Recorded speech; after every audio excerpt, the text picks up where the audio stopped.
Wajahnya lumayan juga, pas buat duduk di samping menuangkan arak, sebuah tawa kasar dan serak terdengar memecah angin malam yang menusuk tulang di perbatasan Kalimantan. Suara itu menyelinap keluar dari celah jendela pos komando yang diterangi lampu neon. Disinilah markas Kompi Batalion Infanteri 3, bagian dari Brigade Elang di bawah Komando Daerah Militer Tanjung Pura. Fasilitas di sini adalah yang paling tua dan paling bobrok. Jarum jam di dinding sudah menunjukkan pukul 22.10, melewati waktu istirahat malam, tetapi lampu di ruang administrasi masih menyala terang. Pemilik tawa mengerikan itu adalah Sersan Mayor Joko Susilo, Bintara Administrasi dan Logistik, Baminlo, penguasa absolut Kompi Batalion 3 dan sosok yang lebih ditakuti para prajurit daripada malaikat maut. Mengenakan kaos loreng lusuh yang sepertinya sudah 10 tahun tidak dicuci, ia bersandar angkuh di kursinya sambil menyeruput kopi tubruk dari gelas seng dengan berisik. Di hadapannya, Letnan 2 Bima Nugraha, seorang komandan peleton yang baru lulus akademi, berdiri dalam posisi siap dengan wajah tegang. Joko Susilo mengetuk-ngetuk surat perintah yang diserahkan Bima dengan ujung jarinya, seringai licik tersungging di bibirnya. Surat itu berisi informasi pribadi Komandan Divisi, Pangdam, yang baru akan menjabat, Mayor Jenderal Ratih Wulandari, mantan anggota Komando Pasukan Khusus, Kopassus, dan Jenderal Wanita Termuda di Angkatan Darat. Hah, ini lelucon macam apa? Memangnya apa gunanya perempuan pakai bintang di pundak? Cuma buat pajangan kan? Formalitas dari atasan supaya kelihatan modern? Letnan Bima, bagaimana menurutmu? Siap, pendapat Sersan benar 100%.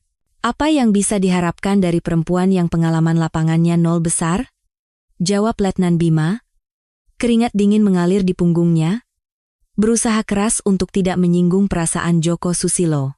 Baginya, yang baru sebulan bertugas, Joko Susilo yang merupakan penguasa sebenarnya di Kompi ini jauh lebih sulit dihadapi daripada komandan Kompi yang galaknya seperti harimau.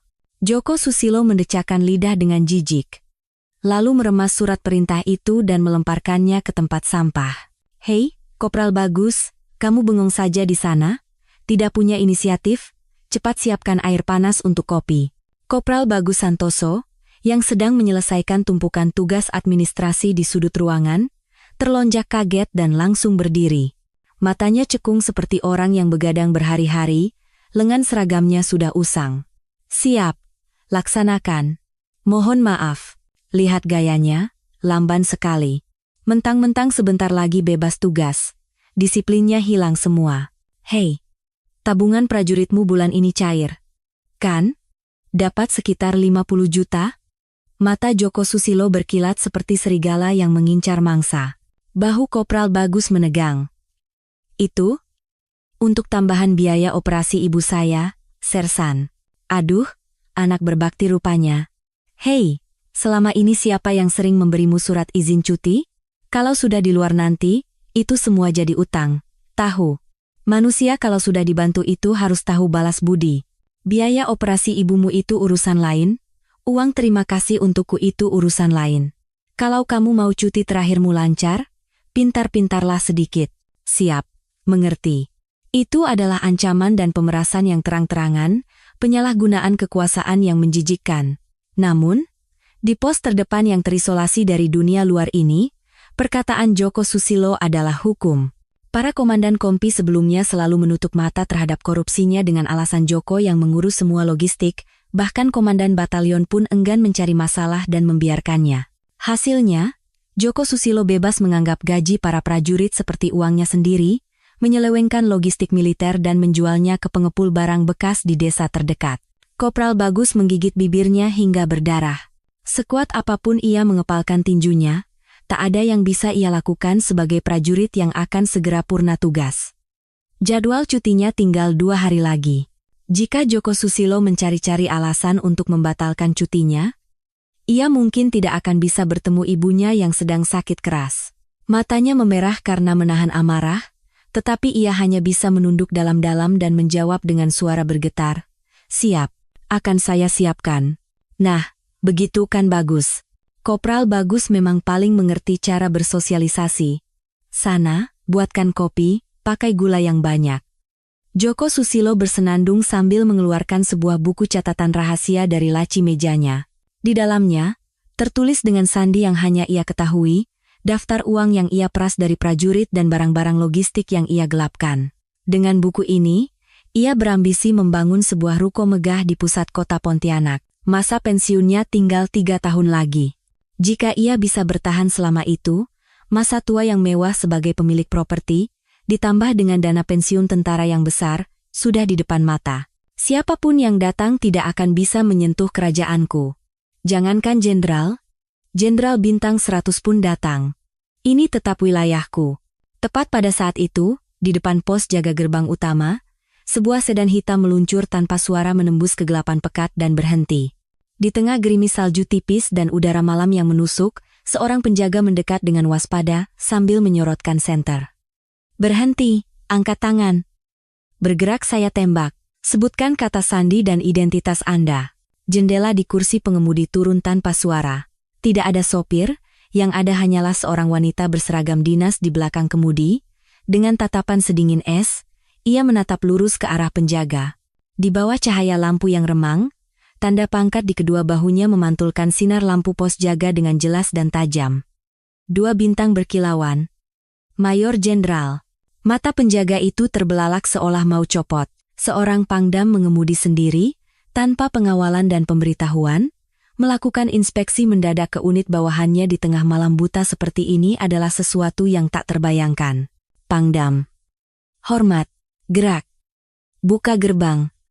Cepat buka. Penjaga itu tergopoh-gopoh menekan tombol untuk membuka barikade. Dengan derit yang berat, gerbang besi terbuka, dan sedan hitam itu meluncur masuk ke dalam markas tanpa ragu.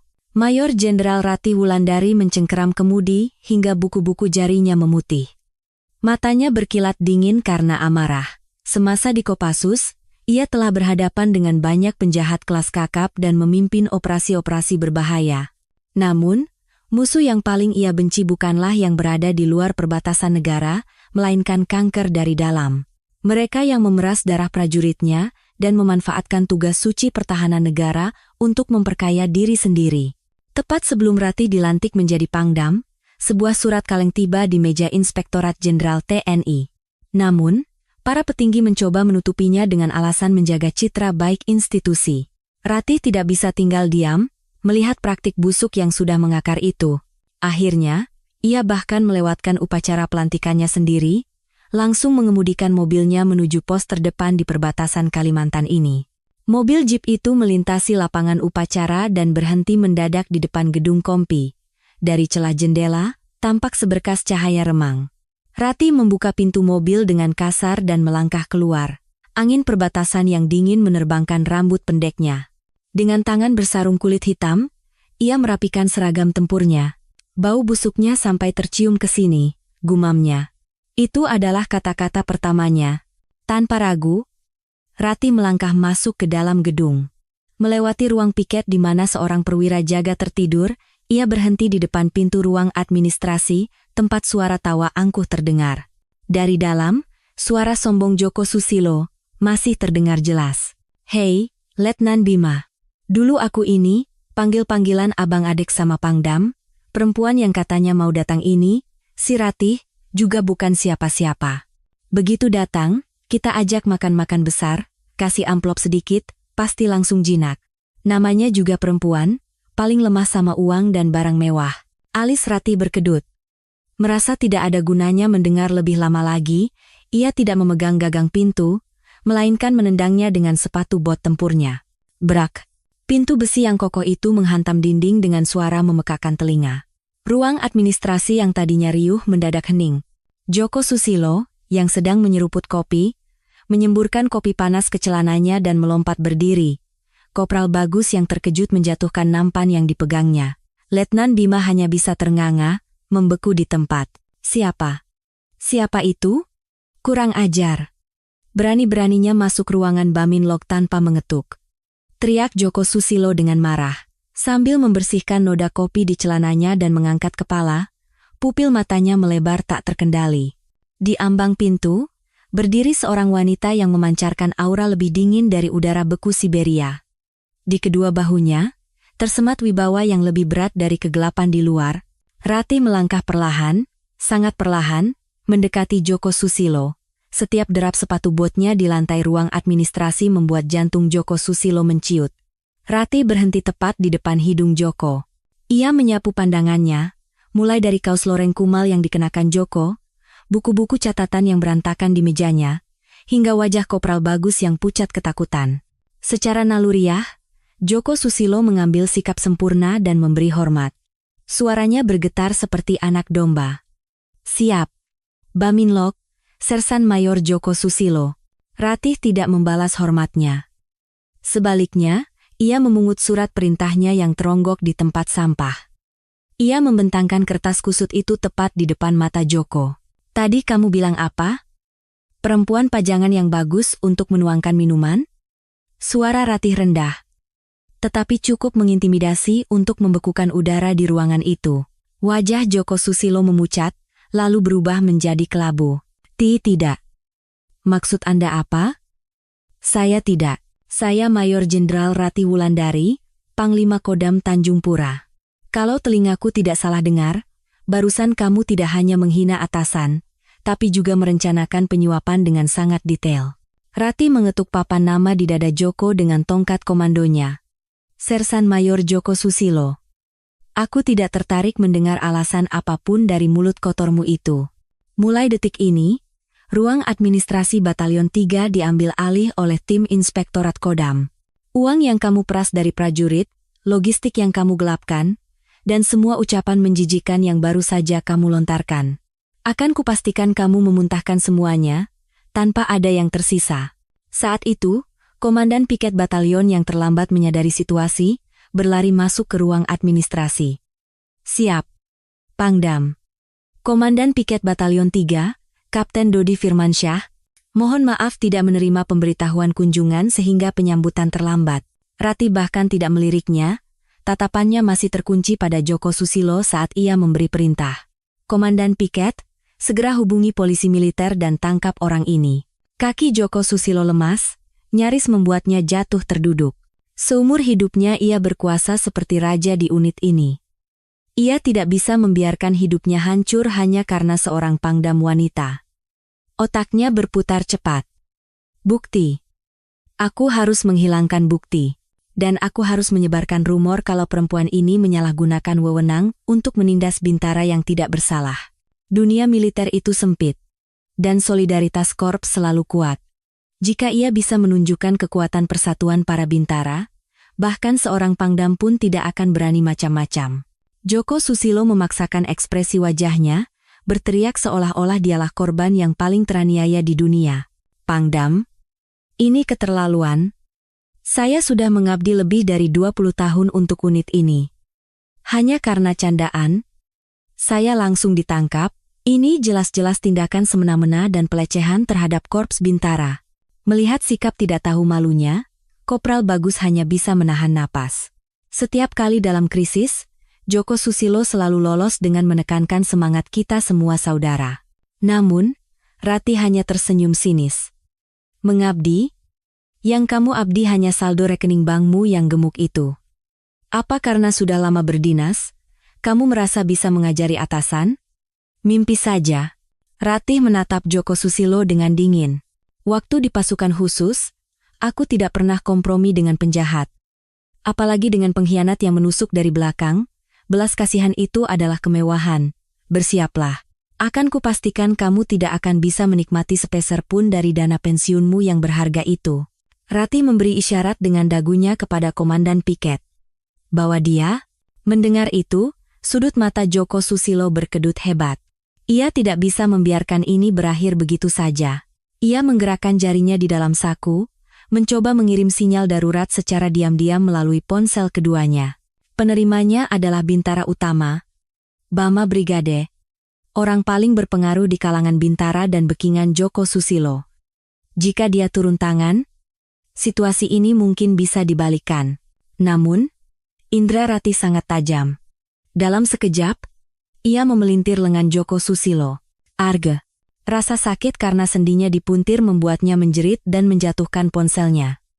Ratih menginjak ponsel itu dengan sepatu botnya hingga hancur. "Jangan coba-coba main licik. Tipu muslihat tidak akan berhasil di depanku." Ratih menoleh ke arah Kopral Bagus yang ketakutan. Tatapannya yang tajam melembut. Nama? Pangkat? Kak Kopral Bagus Santoso. Kamu sudah bekerja keras.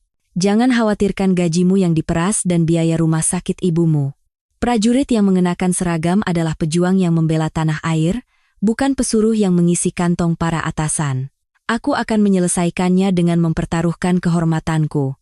Mendengar kata-kata itu, Kopral Bagus tak kuasa menahan tangis yang selama ini ia pendam. Di tengah kehidupannya yang seperti neraka, akhirnya muncul seorang penyelamat yang mau mendengarkan keluh kesahnya. Dan orang itu adalah Pangdam sendiri. Djoko Susilo, sambil diseret oleh polisi militer, terus berteriak. Ini penyalahgunaan kekuasaan. Apa kamu pikir hukum tidak berlaku kalau sudah jadi jenderal? Aku tidak akan diam saja. Lihat saja kau, Ratih. Hingga teriakannya mereda, Ratih tetap berdiri mematung. Ia tahu ini baru permulaan. Masalah ini tidak akan selesai hanya dengan menyingkirkan satu Djoko Susilo. Pasti ada jaringan korupsi yang berkolusi dengannya, menyebar seperti jamur beracun di seluruh unit. Mereka pasti akan menunjukkan taringnya. Ratih menatap serpihan ponsel yang hancur dan bergumam. Silakan datang. Akan kubabat habis kalian semua. Perang untuk membersihkan borok di tubuh unit ini telah dimulai. Ini bukan sekadar kasus korupsi biasa. Ini adalah sebuah kartel raksasa. Pukul 2 dini hari, lampu di ruang kerja Pangdam masih menyala. Mayor Jenderal Ratih Wulandari melemparkan buku catatan rahasia milik Djoko Susilo ke atas meja. Buku itu penuh dengan bukti korupsi, uang suap dari penjualan material bekas, penyelewengan bahan bakar, hingga catatan penjualan jatah daging prajurit ke pengusaha swasta. Namun, yang membuat kening Ratih berkerut adalah kata setoran yang tertulis di bagian bawah. Di hadapannya, berdiri Kapten Anissa Fitri, ajudan pribadinya yang sudah menjadi rekannya sejak di Kopassus. Kapten Anissa, jumlah uang di buku ini terlalu besar untuk dinikmati Djoko Susilo sendirian. Bagaimana aliran dananya? Siap, Pangdam. Kami sudah melacak rekening Sersan Mayor Djoko, dan menemukan adanya transfer dana dalam jumlah besar ke rekening tertentu setiap akhir bulan. Penerimanya sedang kami identifikasi. Sudah jelas siapa orangnya. Air keruh di hilir pasti karena hulunya juga kotor. Tapi ini kasus di mana air kotor dari hilir justru mencemari hulunya. Selidiki Komandan Batalion, Letkol Bambang Wijoyo, dan Bintara Utama Brigade, Sersan Mayor Kepala Tarman. Fokus pada mereka berdua. Insting Ratih tepat. Djoko Susilo hanyalah ekornya. Ia bisa berkuasa seperti raja selama 20 tahun karena ada badan besar yang melindunginya. Pangdam, jika kita gegabah menyerang, kita yang bisa celaka. Letkol Bambang punya koneksi kuat dengan para petinggi di Kodam, dan Serma Tarman sudah mengakar di sini lebih dari 30 tahun. Dia adalah sesepuh yang menguasai seluruh korps Bintara. Menyerangnya bisa menggoyahkan wewenang komando Pangdam. Meskipun Kapten Anissa menyarankan dengan khawatir, Ratih hanya tersenyum dingin. Serangan balik? Justru bagus. Badai harus datang agar pohon busuk bisa tumbang sampai ke akarnya. Besok pagi, kumpulkan semua perwira staf. Umumkan inspeksi besar-besaran. Pada saat yang sama, di ruang kerja Komandan Batalion. Sialan. Bencana apa ini? Kenapa si bodoh Djoko itu harus tertangkap basah oleh Pangdam? Letkol Bambang Wijoyo melempar gelas wiskinya ke dinding. Pecahannya berhamburan kemana-mana. Di depan Bambang yang wajahnya memerah karena alkohol dan amarah, berdiri Sersan Mayor Kepala Tarman, Bama Brigade Elang, dengan tangan di belakang punggung. Berbeda dengan Bambang yang panik, Tarman tampak tenang, tetapi matanya berkilat licik seperti ular. Komandan, tenang dulu. Marah-marah tidak akan mengubah situasi. Bagaimana bisa tenang? Buku catatan rahasia yang disimpan Djoko sebagai asuransi, kalau itu jatuh ke tangan Pangdam, habislah riwayatku. Kamu pikir kamu akan aman? Letkol Bambang menghela napas dengan cemas. Dan Serma Tarman tersenyum licik. Tenang saja. Selama Djoko tidak buka mulut, tidak akan ada yang bisa membuktikan kemana angka-angka di buku itu mengalir. Djoko memang mulutnya ember, tapi otaknya encer kalau soal hitungan. Dia pasti tahu cara menyelamatkan dirinya sendiri. Maksudmu? Kita harus membuatnya seolah-olah semua ini adalah kejahatan tunggal Djoko. Potong ekor yang sempurna. Komandan dan saya akan mengaku sama sekali tidak tahu menahu soal perbuatannya. Kita cukup akui ada kelalaian pengawasan, lalu pura-pura menunduk di depan Pangdam Ratih untuk mengulur waktu. Letkol Bambang akhirnya bisa sedikit rileks dan bersandar di kursinya. Namun, kegelisahan di hatinya belum sepenuhnya hilang. Tapi perempuan bernama Ratih itu, kabarnya dia orang yang keras kepala. Apa mungkin perempuan jebolan pasukan khusus bisa teliti dalam audit administrasi? Justru itu celahnya. Dia lulusan komandan lapangan, pasti buta soal urusan administrasi. Kita ubah sedikit beberapa catatan, bungkam mulut para prajurit, dan dia hanya akan berputar-putar tanpa hasil. Serma Tarman merendahkan suaranya dan mencondongkan tubuh ke arah Bambang. Untuk berjaga-jaga, saya sudah siapkan kartu truf untuk serangan balik. Kartu truf? Skenario di mana Pangdam mendatangi bawahannya yang mabuk di tengah malam, lalu melakukan kekerasan dan ancaman. Jika Joko mengajukan pengaduan ke Komnas HAM tentang adanya interogasi paksa, situasinya akan jadi menarik, bukan? Publik selalu bersimpati pada air mata si lemah. Frame Jenderal Bintang 2 menindas Bintara tak berdaya adalah materi yang sangat disukai media saat ini. Wajah Letkol Bambang akhirnya cerah kembali. Memang Serma Tarman otaknya brilian. Kita tinggal berakting seolah-olah kita mengabdi pada kesatuan. Sementara di belakang layar kita bentuk citra Pangdam sebagai tiran yang arogan. Saat keduanya merancang konspirasi busuk, di luar jendela, badai salju menderu, seolah menjadi pertanda buruk yang akan datang. Keesokan paginya, di lapangan upacara Batalion Infanteri 3, di tengah udara dingin yang menggigit, seluruh prajurit berkumpul. Lapangan itu diselimuti keheningan yang mencekam. Kabar tentang Baminlok Joko Susilo yang dijemput polisi militer semalam sudah menyebar ke seluruh penjuru markas. Para prajurit merasa senang, tetapi juga tegang, mengantisipasi pedang inspeksi yang akan segera menebas. Iring-iringan mobil komando hitam meluncur masuk ke lapangan. Begitu Mayor Jenderal Ratih turun dari mobil, Letkol Bambang bergegas menghampirinya dan memberi hormat dengan gerakan yang berlebihan. "Siap, Komandan Batalion 3, Letkol Bambang Wijoyo. Selamat datang di markas kami, Pangdam." Ratih hanya melirik sekilas hormat Bambang dengan tatapan dingin dan membalasnya sekenanya. Pandangan tajamnya melewati wajah Bambang yang berminyak, lalu tertuju pada Serma Tarman yang berdiri di belakangnya dengan ekspresi licik. Tidak perlu seremonial. Laporan situasi tidak perlu. Langsung laksanakan pemeriksaan lapangan. Tunjukkan rute, ruang administrasi, gudang logistik, lalu dapur. Nada bicara Ratih tegas seperti sabetan pedang. Letkol Bambang berusaha menyembunyikan keterkejutannya dengan senyum menjilat. Siap, laksanakan. Tapi, Pangdam, Anda pasti lelah setelah perjalanan jauh. Bagaimana kalau minum teh hangat dulu di ruang kerja saya? Letkol Bambang, anak buahmu baru saja ditangkap karena korupsi, dan kamu masih bisa menelan teh? Sindiran tajam. Ratih membuat wajah Bambang seketika memerah seperti kepiting rebus. Para perwira yang berbaris di sekelilingnya bahkan tidak berani bernapas dengan keras. Periksa gudang logistik dulu. Ratih melangkah maju, diikuti oleh Bambang dan Tarman yang tergopoh-gopoh. Di depan gudang logistik Batalion 3. Seorang prajurit penjaga gudang membuka gembok dengan tangan gemetar. Saat pintu besi yang berat itu terbuka, di dalamnya tampak tumpukan perlengkapan militer dan pakaian yang menjulang hingga ke langit-langit. Dari luar, semuanya tampak tersusun rapi. Ratih berdiri di ambang pintu, memindai isi gudang dengan tatapan tajam. Pandangannya terpaku pada tumpukan kardus sepatu bot tempur di sudut. "Buka itu, sekarang." Serma Tarman buru-buru menghalangi. "Pangdam, barang-barang itu adalah barang afkir yang menunggu untuk dimusnahkan. Isinya hanya debu, tidak perlu dilihat. Buka." Perintah singkat dan dingin. Tarman menggigit bibirnya dan memberi isyarat mata kepada prajurit gudang. Prajurit itu merobek selotip kardus. Di dalamnya, ada sepatu-sepatu bot tempur tua yang penuh lumpur. Tepat saat Letkol Bambang hendak menghela napas lega, Ratih melangkah maju dan memasukkan tangannya jauh ke dalam kardus. Setelah menyingkirkan sepatu-sepatu butut di atas, tampaklah kardus-kardus sepatu bot baru yang masih terbungkus plastik. Sepatu bot baru tumbuh dari kardus barang bekas, ya? Ini sejenis sulap? Ratih membanting kardus itu ke lantai. Sepatu-sepatu bot fungsional model terbaru berhamburan keluar, Barang-barang kelas A yang bisa menghasilkan keuntungan lumayan jika dijual di pasar gelap. Prajurit, ini perbuatan siapa? Prajurit itu pucat pasi dan hanya bisa menunduk. Serma Tarman berdeham dan buru-buru menyela. Ah, itu. Sepertinya ada kesalahan dalam proses distribusi. Sersan Mayor Joko memang orangnya sering ceroboh.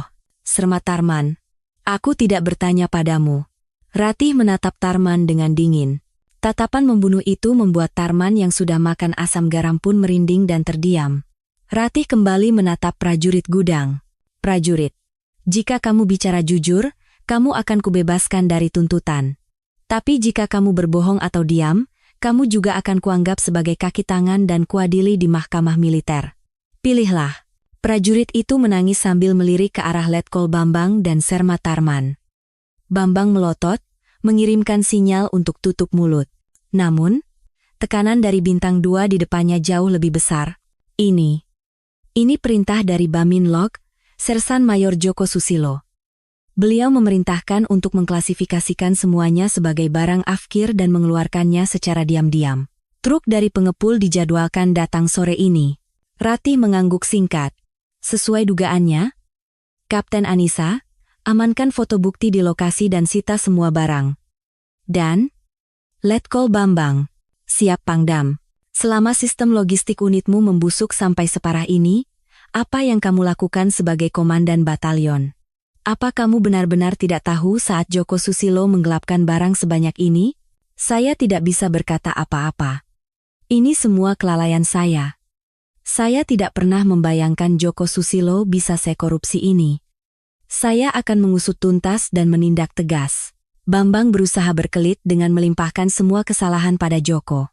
Ratih merasa mual melihat sandiwara menjijikan itu, tetapi ia menahannya. Belum ada pukulan telak. Ia membutuhkan bukti tak terbantahkan bahwa Bambang dan Tarman terlibat secara mendalam. Mulai hari ini, Batalion 3 akan diaudit total. Setiap lembar kertas, setiap butir debu di sudut gudang akan diperiksa. Sikap tidak kooperatif akan dianggap menghalangi tugas dan akan ditindak. Saat Ratih hendak berbalik pergi, terdengar keributan dari arah dapur. Lepaskan, kamu tidak tahu siapa saya? Berani-beraninya menyentuh saya? Suara yang familiar, istri Joko Susilo, yang juga ketua Persatuan Istri Tentara, Persit, di kompleks perumahan dinas, menerobos masuk ke markas. Ia mendorong prajurit jaga di pos dan terus merangsek masuk. Keluarkan suami saya. Saya tidak terima. Atas dasar apa kalian menangkap orang yang tidak bersalah? Ketua Persit itu melihat Ratih dan langsung menunjuk-nunjuk sambil berteriak. Kamu pangdamnya? Kalau perempuan sudah pakai bintang, harusnya diam saja di kantor.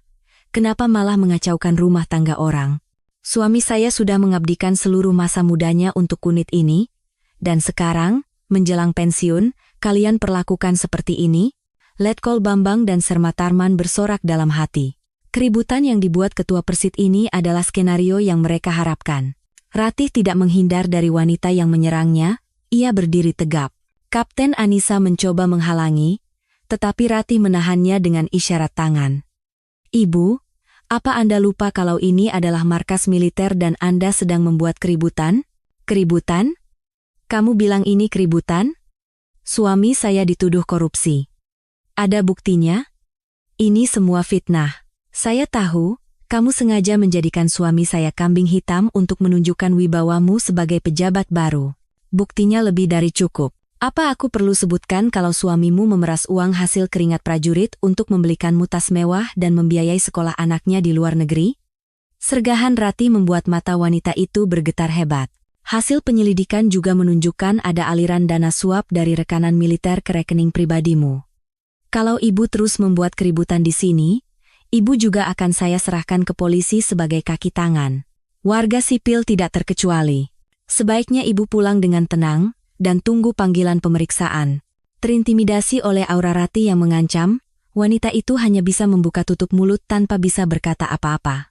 Dari antara para prajurit yang berkumpul, terdengar bisik-bisik, "Wah, karisma Pangdam benar-benar luar biasa. Rasanya seperti beban 10 tahun terangkat." Letkol Bambang. Melihat situasi berbalik merugikan, tidak bisa menyembunyikan kegelisahannya. Jika dibiarkan, hanya masalah waktu sebelum jerat itu mengencang di leher mereka. Ia memberi isyarat mata rahasia kepada Serma Tarman. Jalankan rencana B. Serma Tarman diam-diam menyelinap ke belakang barisan. Ia mengeluarkan ponselnya dan menelepon seseorang. Ya, ini aku. Bersiaplah. Eksekusinya malam ini. Targetnya Pangdam. Ya, kita harus kubur dia selamanya. Aku sudah siapkan satu prajurit bermasalah yang mudah dimanfaatkan. Bagus. Tinggal berakting sesuai naskah. Setelah menutup telepon, senyum mengerikan tersungging di bibir Serma Tarman. Di permukaan, audit berjalan lancar. Tim yang dipimpin Rati membongkar borok di Batalion 3 satu persatu. Saat makan siang, Rati menolak makan di ruang makan perwira dan memilih makan bersama para prajurit di ruang makan mereka. Setelah itu, untuk beristirahat sejenak, ia masuk ke ruang komandan kompi yang kosong, bukan ruang komandan batalion. Saat itu, terdengar ketukan di pintu. Pangdam, ada prajurit yang ingin berkonsultasi. Suara Kapten Anissa. Suruh masuk. Pintu terbuka dan seorang prajurit 2, Prada, masuk dengan ragu-ragu. Posturnya kecil dan matanya terlihat sangat gelisah. Begitu masuk, ia langsung berlutut di lantai dan menangis. Pangdam, tolong selamatkan saya tidak tahan lagi, rasanya mau mati saja. Ratih tidak panik, ia mendekati prajurit itu dengan tenang. Berdiri, seorang prajurit tidak boleh sembarangan berlutut. Ada apa? Siapa yang mengganggumu? Itu. Sebenarnya saya. Prajurit itu tidak bisa melanjutkan kata-katanya dan hanya terisak. Saat Ratih hendak menenangkannya dengan meletakkan tangan di bahunya, prajurit itu tiba-tiba menjerit melengking dan jatuh terjengkang. Argah, tolong. Jangan pukul saya. Apa? Saat Ratih berhenti karena bingung, pintu terbuka dengan kasar dan Letkol Bambang, Serma Tarman, serta seorang perwira penerangan yang sedang merekam video dengan ponsel, masuk. Pangdam, apa yang Anda lakukan? Teriak Letkol Bambang. Prada yang tergeletak di lantai itu merobek bajunya sendiri dan berteriak histeris. Pangdam bilang mau memberi konseling, tapi tiba-tiba beliau memaki dan menendang saya. Apa semua lulusan Kopassus seperti ini? Itu adalah jebakan yang dirancang dengan sempurna. Letkol Bambang berpura-pura serius dan mendecakkan lidah. Wah, gawat ini. Pangdam memukuli prajurit bermasalah yang datang untuk konseling. Semuanya sudah terekam di video. Sepertinya Anda tidak bisa menghindari pemeriksaan polisi militer. Rati menatap dingin ke arah Prada yang berguling-guling di lantai dan senyum kemenangan di wajah Bambang serta Tarman. Menarik. Kalian sedang syuting film komedi kelas 3 yang sangat rendahan. Rati sama sekali tidak bergeming. Sebaliknya, senyum santai tersungging di bibirnya. Kalian salah alamat, tahu apa yang kupelajari di Kopassus? Pura-pura masuk ke dalam jebakan yang sudah disiapkan, lalu meledakkan lubang jebakan itu sendiri. Ia mengeluarkan ponsel dari sakunya. Aplikasi perekam suara sedang berjalan. Sejak aku melangkahkan kaki ke ruangan ini, semuanya sudah terekam, suara orang ini yang berakting sendirian, dan waktu kalian masuk yang sangat pas, semuanya pasti terekam dengan jelas. Tuduhan palsu, penghinaan atasan, pemalsuan bukti. Kalian sendiri yang membuat seragam kalian terlepas. Wajah Letkol Bambang dan Serma Tarman seketika memucat. Mereka tidak pernah menyangka Ratih akan secermat ini. Namun, Serma Tarman tidak menyerah. Anda pikir rekaman suara saja bisa membalikkan keadaan? Air mata si lemah lebih kuat daripada kebenaran. Kami akan sebarkan video ini ke media. Kalau sudah jadi perang lumpur, yang rugi besar itu Anda. Kan, Jenderal? Apa Anda mau karir Anda terhambat? Serma Tarman menunjukkan taringnya. Itu adalah ancaman yang jelas. Rati menyimpan ponselnya dan mendekati mereka. Apa aku terlihat seperti orang yang peduli dengan pangkat? Aku hanya ingin menjadi komandan yang bisa dibanggakan oleh anak buahku. Silakan saja sebarkan ke media, aku juga akan rilis semuanya. Konsekuensinya, kalian yang tanggung. Termasuk semua perbuatan kotor yang sudah kalian lakukan. Di tengah situasi tegang itu, suara deru dari luar memecah keheningan. Di luar jendela, sebuah helikopter Bell 412 mendarat di lapangan upacara, menimbulkan angin kencang. Yang turun dari helikopter adalah Komandan Polisi Militer Kodam dan tim investigasinya. Ratih membuka suara. Aku yang memanggil mereka. Polisi militer di sini sudah terlalu busuk untuk dipercaya. Jadi aku langsung meminta helikopter dari Kodam. Sekarang, permainan yang sesungguhnya dimulai. Pemanasan sudah selesai. Letkol Bambang pucat pasi dan bersandar di dinding. Mata Sermatarman juga bergetar hebat. Mereka akhirnya menyadari dengan pahit, sosok yang mereka ganggu bukanlah sekadar prajurit wanita biasa, melainkan seekor predator ganas yang tidak akan pernah melepaskan mangsanya. Ratih meninggalkan mereka yang membeku dan melangkah keluar. Di punggungnya, angin musim dingin yang tajam berhembus, tetapi langkahnya mantap tanpa keraguan. Kapten Anissa, serahkan mereka ke tim investigasi Kodam. Tangkap semuanya. Babak kedua telah dimulai. Namun, kali ini, pertarungan tampaknya akan berakhir dengan kemenangan mutlak Ratih, atau lebih tepatnya, harus berakhir seperti itu. Sirena polisi militer Kodam meraung di lapangan upacara. Namun ekspresi Letkol Bambang dan Sermatarman anehnya tetap tenang. Bahkan, senyum sinis tersungging di bibir mereka. Mereka rupanya sudah merancang permainan yang lebih besar. Di tengah kekacauan saat para investigator menyerbu lokasi, perwira penerangan diam-diam mundur dan menekan tombol kirim di ponselnya. Terkirim, penerimanya adalah seorang cyber buzzer terkenal yang dijuluki pemburu isu, spesialis pembongkaran skandal militer. Pangdam, saya Kepala Departemen Investigasi Polisi Militer Kodam. Karena sudah ada laporan yang masuk, kami harus memprosesnya sesuai prosedur. Kepala investigasi itu menatap bergantian antara prajurit yang berguling-guling di lantai dan Mayor Jenderal Ratih dengan wajah canggung. Situasinya menjadi aneh. Keterangan kedua belah pihak bertentangan. Prajurit ini mengaku dipukuli, sementara Pangdam mengatakan ini sandiwara. Untuk sementara, keduanya harus menjalani pemeriksaan. Lakukan sesuai aturan. Rekaman suaraku juga akan kuserahkan sebagai barang bukti. Ratih tetap percaya diri. Namun, ada satu celah fatal yang ia abaikan. Perbedaan kecepatan antara proses birokrasi internal militer yang lamban dan penyebaran opini publik di luar. Malam itu, jagat maya benar-benar terbakar. Eksklusif Jenderal Wanita Termuda TNI, diduga lakukan kekerasan terhadap prajurit yang minta konseling. Video mengejutkan beredar. Dengan thumbnail yang provokatif, video yang telah diedit secara licik menyebar dengan cepat. Video itu hanya menampilkan adegan Ratih yang mendekat dengan tatapan mengintimidasi dan adegan prajurit yang menjerit sambil terjatuh, yang disambung secara lihai. Adegan di mana Ratih menasihati dan menyuruhnya berdiri di pelintir menjadi ancaman yang mengerikan, dan air mata palsu prajurit itu dibingkai seolah-olah ia adalah korban yang paling teraniaya. Opini publik bergejolak. Perempuan dikasih jadi jenderal malah mukulin anak orang. Jebolan Kopassus kok mukulin prajurit biasa. Mental seperti itu jadi jenderal? Hancur sudah militer kita. Opini publik dengan cepat mencap Ratih sebagai monster tak berperasaan. Fakta tidak lagi penting. Publik hanya ingin melahap mangsa yang sensasional dan memulai perburuan penyihir yang membabi buta. Keesokan paginya, di kantor Pangdam. Telepon berdering tanpa henti. Mabes TNI. Wartawan. Ratih sudah mencabut kabel telepon dan hanya menatap keluar jendela. Salju di Kalimantan tampak putih berkilau, tetapi hatinya sedingin zaman es. Saat itu, Kapten Anissa masuk dengan wajah pucat. Pangdam, perintah penonaktifan sementara dari Inspektorat Jenderal TNI sudah turun. Anda diperintahkan untuk tinggal di rumah dinas sampai investigasi selesai. Ratih mengangguk pasrah, seolah sudah menduganya. Lebih cepat dari dugaanku. Rupanya ini kartu truf mereka. Apa Anda tidak merasa ini tidak adil? Kita rilis saja rekaman suara aslinya sekarang. Seru Kapten Anissa dengan geram. Namun, Ratih menggeleng pelan, jika dirilis sekarang, mereka pasti akan mencoba berkelit dengan mengatakan itu deepfake atau rekaman rekayasa. Kekuatan media visual yang sensasional begitu besar sehingga suaranya yang berisi kebenaran akan tenggelam. Mereka memanfaatkan psikologi massa semacam itu dengan lihai.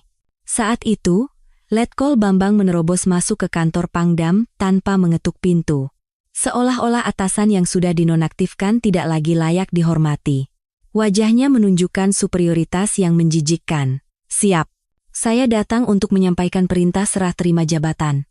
Anda diperintahkan untuk diam di rumah dinas seperti orang mati sampai pengganti Anda datang. Di belakang bahu Bambang, Sermatarman muncul dengan senyum licik. Aduh, Ibu Jenderal Ratih. Katanya Anda legenda Kopassus, tapi tumbang hanya dengan satu video viral. Zaman sekarang memang enak, ya? Jumlah viewers lebih menakutkan daripada senjata. Kami memang ambil sedikit. Tapi itu kan semua demi menafkahi anak istri, korupsi untuk bertahan hidup. Kalau saja Anda mau maklum dan menutupinya, pasti semua akan baik-baik saja. Anda terlalu kaku, lihat akibatnya sekarang. Salah sendiri. Ratih menatap mereka dengan dingin. Meskipun pangkatnya dicopot, wibawa seorang jenderal yang malang melintang di medan perang masih ada. Bambang dan Tarman secara naluriah merasa terintimidasi dan mundur selangkah. Salah sendiri. Ya, kita lihat saja nanti. Pertarungan ini belum berakhir. Untuk mencopot seragamku, kalian harus mempertaruhkan nyawa. Ingat baik-baik, saat kalian mencoba memenggal leherku, pergelangan tangan kalian yang akan putus lebih dulu, masih sombong saja. Ayo kita pergi. Bambang dan Tarman mencibir dan pergi. Mereka yakin akan menang.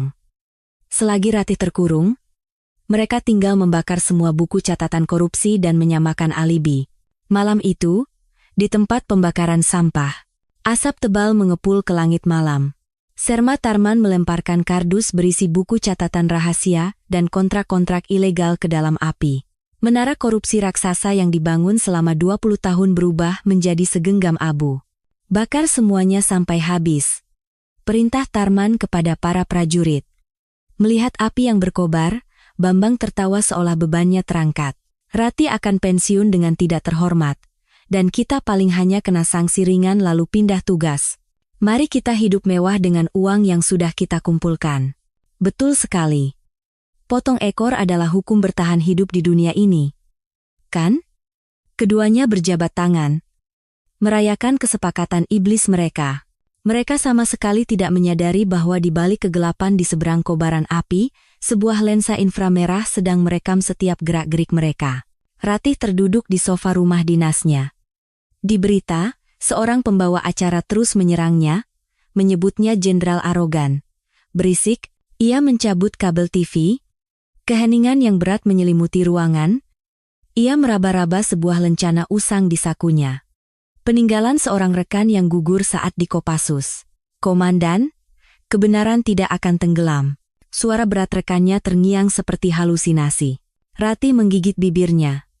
Jika mereka bermain dengan media, ia akan membalas dengan taktik bayangan. Saat itu, terdengar ketukan ritmis di jendela balkon. Sinyal panggilan rahasia anggota Kopassus. Ratih segera membuka jendela, dan sebuah bayangan hitam menyelinap masuk seperti hantu. Siap. Komandan, Anda terlalu lengah. Sudah lama tidak bertemu.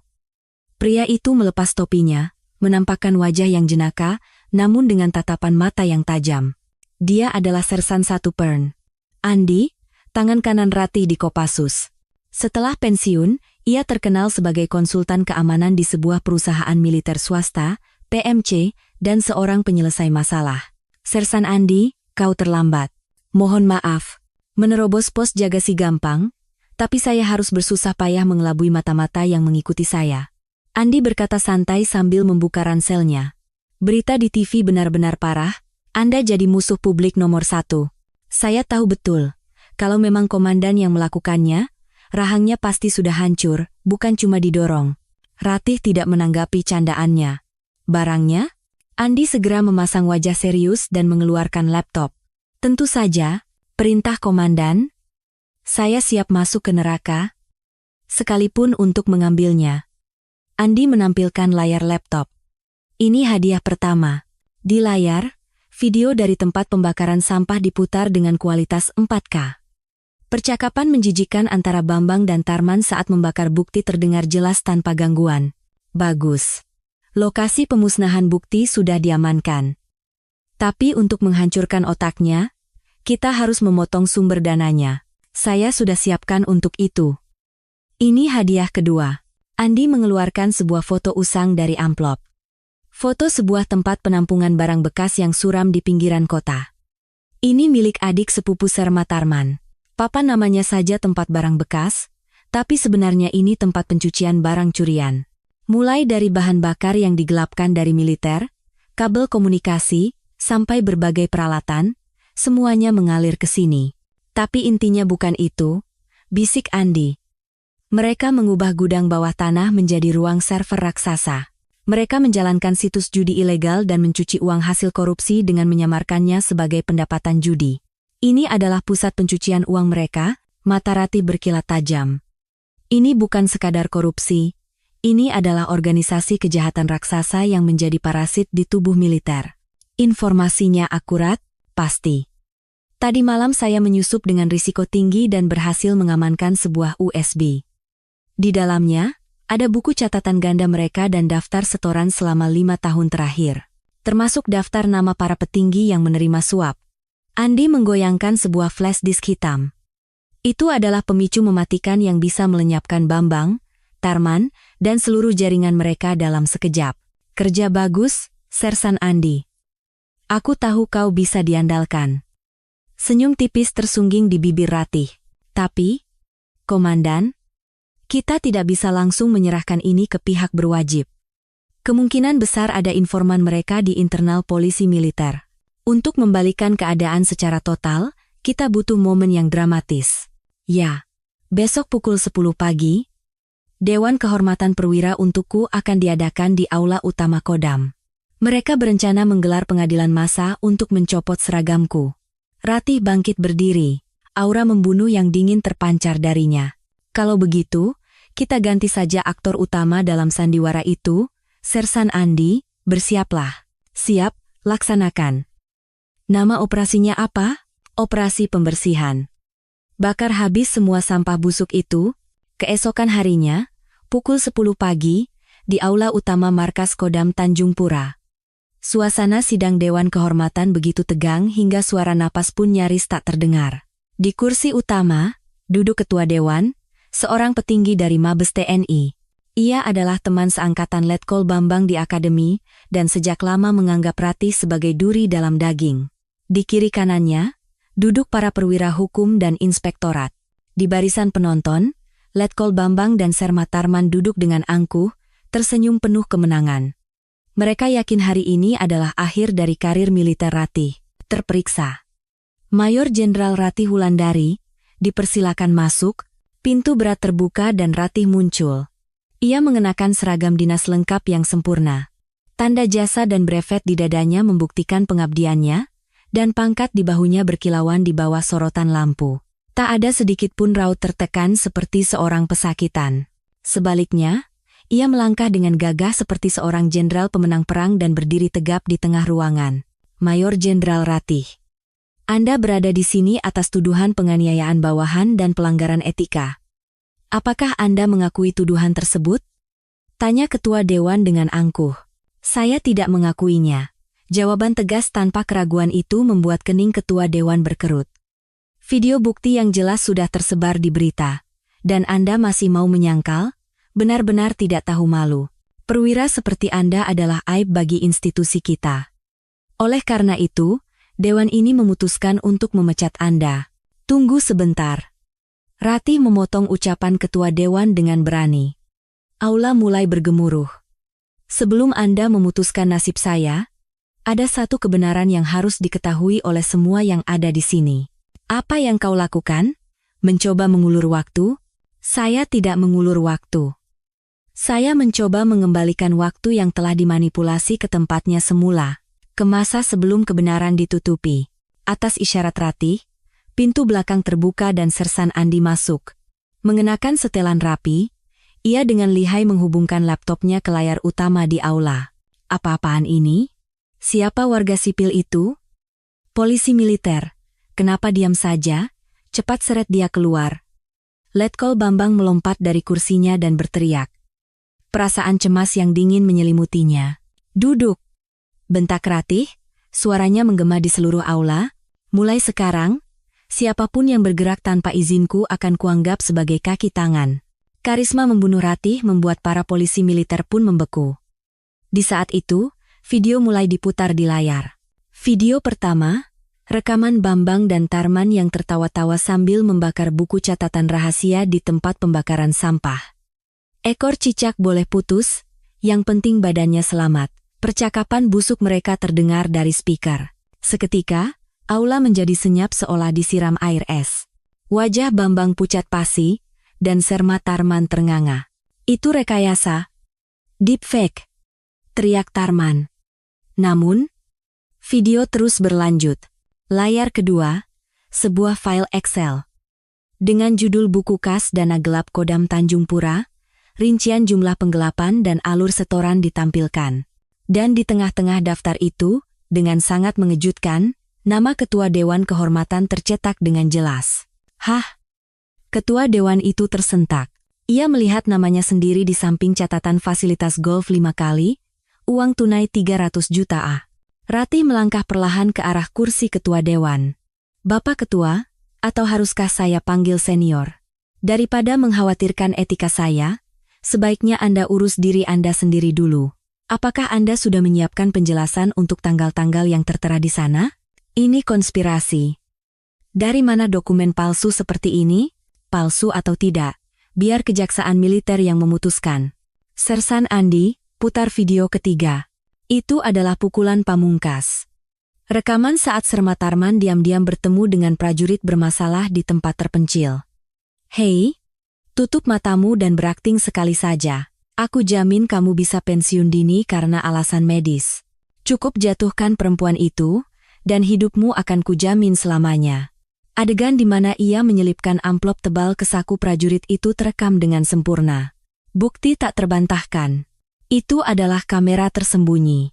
Lensa super kecil yang dipasang Andi sebelumnya telah merekam semua kelakuan busuk mereka. Seketika, aula berubah menjadi kacau. Di antara para perwira hukum yang hadir, terdengar bisik-bisik. Ini bukan lagi masalah pelanggaran disiplin, melainkan kejahatan serius yang menuntut penangkapan dan investigasi segera. Ratih berjalan perlahan hingga ke depan hidung Bambang dan Tarman. Keduanya gemetar seperti daun di musim dingin, wajah mereka pucat pasi. Nah, dalam situasi ini, kira-kira siapa yang akan melepaskan seragamnya? Begitu kata-kata itu selesai diucapkan, serma Tarman langsung bersujud di lantai. Pangdam, saya berdosa besar. Saya hanya menjalankan perintah dari atasan. Semua ini adalah perintah dari Letkol Bambang. Tolong ampuni saya sekali ini saja. Apa? Dasar tua bangka licik. Ide awalnya kan dari kamu? Letkol Bambang yang murka mencengkeram kerah baju Tarman. Pemandangan mereka yang saling sikut untuk menyelamatkan diri benar-benar menyedihkan. Ratih menatap pemandangan menjijikkan itu dengan dingin dan berkata, simpan tenagamu. Di penjara militer nanti, kalian akan punya banyak waktu untuk berkelahi seumur hidup. Saat itu, tim investigasi dari Kejaksaan Agung TNI, yang sudah menunggu di luar, menyerbu masuk ke aula. Mereka adalah personel yang didatangkan khusus atas permintaan langsung Ratih ke Mabes TNI semalam. Berdasarkan bukti krusial yang diberikan Andi, ia sengaja tidak melibatkan polisi militer Kodam yang sudah busuk. Letkol Bambang Wijoyo, Sersan Mayor Kepala Tarman. Ujung jari investigator kemudian menunjuk ke arah Ketua Dewan, dan Brigadir Jenderal Teguh Santoso. Anda ditangkap di tempat atas tuduhan menerima suap, penyalahgunaan wewenang, dan menyuruh melakukan tuduhan palsu. Borgol logam dingin mengunci pergelangan tangan mereka. Sambil diseret keluar, Bambang masih sempat berteriak ke arah Ratih. Ratih, kau pikir karir militermu akan aman setelah ini? Kau tahu siapa bekinganku? Ratih tertawa sinis. Aku tidak peduli siapa bekinganmu. Akan kuseret kalian semua seperti ubi yang ditarik dari tanah dan kujebloskan ke penjara. Sampaikan pada mereka, anjing gila dari Tanjung Pura sudah lepas tali. Setelah keributan mereda, hanya Ratih, Kapten Anissa, dan Sersan Andi yang tersisa di aula. Wah, Komandan, kalimat terakhir tadi seperti di film-film. Anjing gila? Keren sekali, Andi mengacungkan jempolnya. Kapten Anissa berkata dengan wajah terharu. Pangdam, Anda pasti sangat menderita. Akhirnya tuduhan palsu itu terhapus. Ratih mengalihkan pandangannya keluar jendela. Salju sudah reda. Dan dari balik awan gelap, sinar matahari yang hangat mulai turun. Ini tidak bisa berakhir hanya dengan membersihkan namaku. Ini baru permulaan. Harta para pencuri jatah makan prajurit harus disita semua, dan kondisi unit harus dipulihkan. Jalan masih panjang. Ia merapikan topinya dan melangkah keluar pintu. Di koridor, para prajurit yang sudah mendengar kabar itu berkerumun. Mereka menatap Pangdam dengan tegang, takut akan ada badai pembersihan berikutnya. Rati berhenti di depan para prajurit. Ia mendekati seorang prajurit satu, Pratu, di barisan depan yang sepatunya sudah usang. "Siapa namamu?" "Pratu Candrawijaya." "Siap." Ratih menatap sejenak sepatu butut Chandra, lalu mengeluarkan dompet dari sakunya. Ia mengambil beberapa lembar uang 100 ribuan yang masih baru, dan menyelipkannya ke saku dada Chandra. "Ini dari saya pribadi. Nanti kalau cuti, pakai untuk makan enak." Dan Ratih memandang berkeliling ke arah prajurit yang berkumpul dan berseru dengan suara lantang. "Mulai hari ini, semua perlengkapan, makanan, dan perlakuan layak yang menjadi hak kalian, akan kupertahankan walau harus dengan nyawaku. Aku tidak akan pernah mentolerir anak buahku berkeliaran di luar seperti gelandangan. Mengerti?" "Siap, mengerti." Teriakan gemuruh para prajurit menggema di koridor. Itu bukanlah jawaban paksaan. Itu adalah pekikan hormat dan kepercayaan tak terbatas dari lubuk hati mereka kepada sang komandan. Ratih, dengan diiringi teriakan membahana itu, melangkah menuju ruang kerjanya. Langkahnya terasa ringan seperti kapas. Pembalasan yang memuaskan, dan langkah pertama sebagai seorang prajurit sejati. Pintu keadilan yang selama ini tertutup rapat di Brigade Elang, akhirnya terbuka lebar. Seminggu telah berlalu sejak Letkol Bambang dan Serma Tarman ditahan. Batalion Infanteri 3, Brigade Elang, kini diselimuti ketenangan setelah badai besar berlalu. Namun, keheningan itu bukanlah keheningan yang lahir dari ketakutan dan penindasan masa lalu, melainkan keheningan penuh kehidupan di mana harapan baru mulai tumbuh. Sol sepatu bot para prajurit tidak lagi longgar, dan dari pemanas di barak, udara hangat terus mengalir. Anggaran yang tadinya digelapkan oleh Joko Susilo kini digunakan sebagaimana mestinya, membuat kondisi kesejahteraan prajurit meningkat drastis. Namun, Mayor Jenderal Ratih tidak berpuas diri. Ia bukanlah tipe komandan yang hanya duduk nyaman di kursi kantornya, sambil memeriksa tumpukan kertas. "Kapten Anissa, apa menu makan siang hari ini?" Pukul 11.30, Ratih bangkit dari kursinya. "Siap. Menurut daftar menu, hari ini ada gulai kambing, sambal terasi, dan telur dadar." "Bagus. Hari ini kita ke dapur Batalion 1. Tidak perlu pemberitahuan." Ratih memilih berjalan kaki daripada menggunakan mobil dinas. Seharusnya, di sekitar dapur Batalion 1, yang tidak jauh dari markas utama, aroma masakan yang lezat sudah tercium. Namun, semakin dekat ke dapur, kening Ratih semakin berkerut. Memang ada bau masakan, tetapi jauh dari aroma lezat yang membangkitkan selera, bau apek minyak jelantah bercampur dengan bau amis air yang membuat perut mual. Saat membuka pintu dapur, wajah para prajurit yang sedang mengantre makanan tampak muram. Mereka yang sudah menerima jatah makanan, setelah mencicipi kuahnya, langsung meringis atau bahkan tidak menyentuhnya sama sekali dan langsung membuangnya ke tempat sampah sisa makanan. "Siap, Pangdam." Perwira piket yang bertugas di pintu masuk dapur berlari menghampiri dengan kaget. "Istirahat di tempat.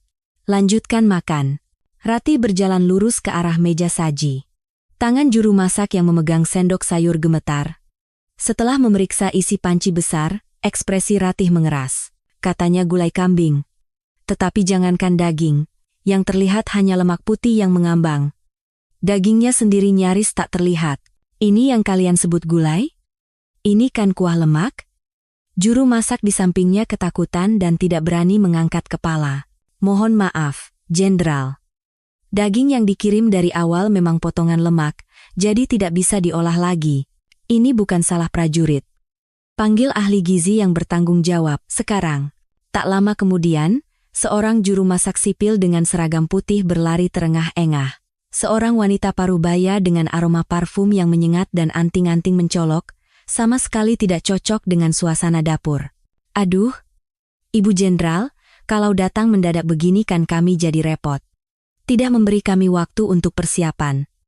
Ia mencoba menenangkan situasi dengan suara manja, tetapi tatapan Ratih semakin tajam. Persiapan?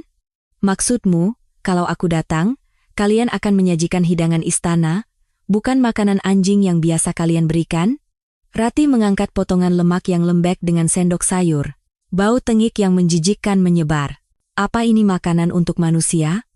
Apa di rumah Anda menyajikan makanan seperti ini untuk keluarga Anda? Ucapan Anda keterlaluan. Namanya juga makanan tentara, ya begitulah. Dengan anggaran terbatas, kami sudah berusaha keras agar anak-anak ini bisa makan kenyang. Apa Anda tidak tahu harga-harga sekarang sedang mahal? Juru masak itu malah meninggikan suaranya. Alasan anggaran lagi. Jangan jadikan harga sebagai alasan. Setelah kuperiksa dokumen, anggaran makan di Kodam ini lebih dari Rp60.000 per orang per hari. Tapi hasilnya cuma sampah seperti ini? Rati membanting sendok sayur itu ke nampan. Ia memanggil ajudannya. Kapten Anissa, segera panggil polisi militer dan petugas pemeriksa barang. Periksa silang semua daftar pengiriman bahan makanan subuh tadi dengan stok di gudang. Lakukan investigasi total. Wajah juru masak itu pucat pasi. Apa sekarang Anda mencurigai saya? Saya sudah mengabdi 5 tahun di unit ini. Pangdam-pangdam sebelumnya selalu memuji kerja keras saya. Tentu saja mereka memuji, karena di meja makan komandan, yang disajikan pasti stek tenderloin kelas 1 yang disisihkan. Tapi yang dimakan anak buahku adalah sisa sampah. Aku tidak akan membiarkannya. Rati sadar para prajurit di dalam dapur hanya bisa saling pandang dengan sendok di tangan. Ia berteriak lantang. Seluruh prajurit, hentikan makan. Buka kantin sekarang juga, makan siang hari ini, Pangdam yang traktir. Ambil apa saja yang kalian mau, makanan sampah ini, buang semuanya. Hooray! Sorak-sorai para prajurit menggema seolah akan meruntuhkan atap dapur.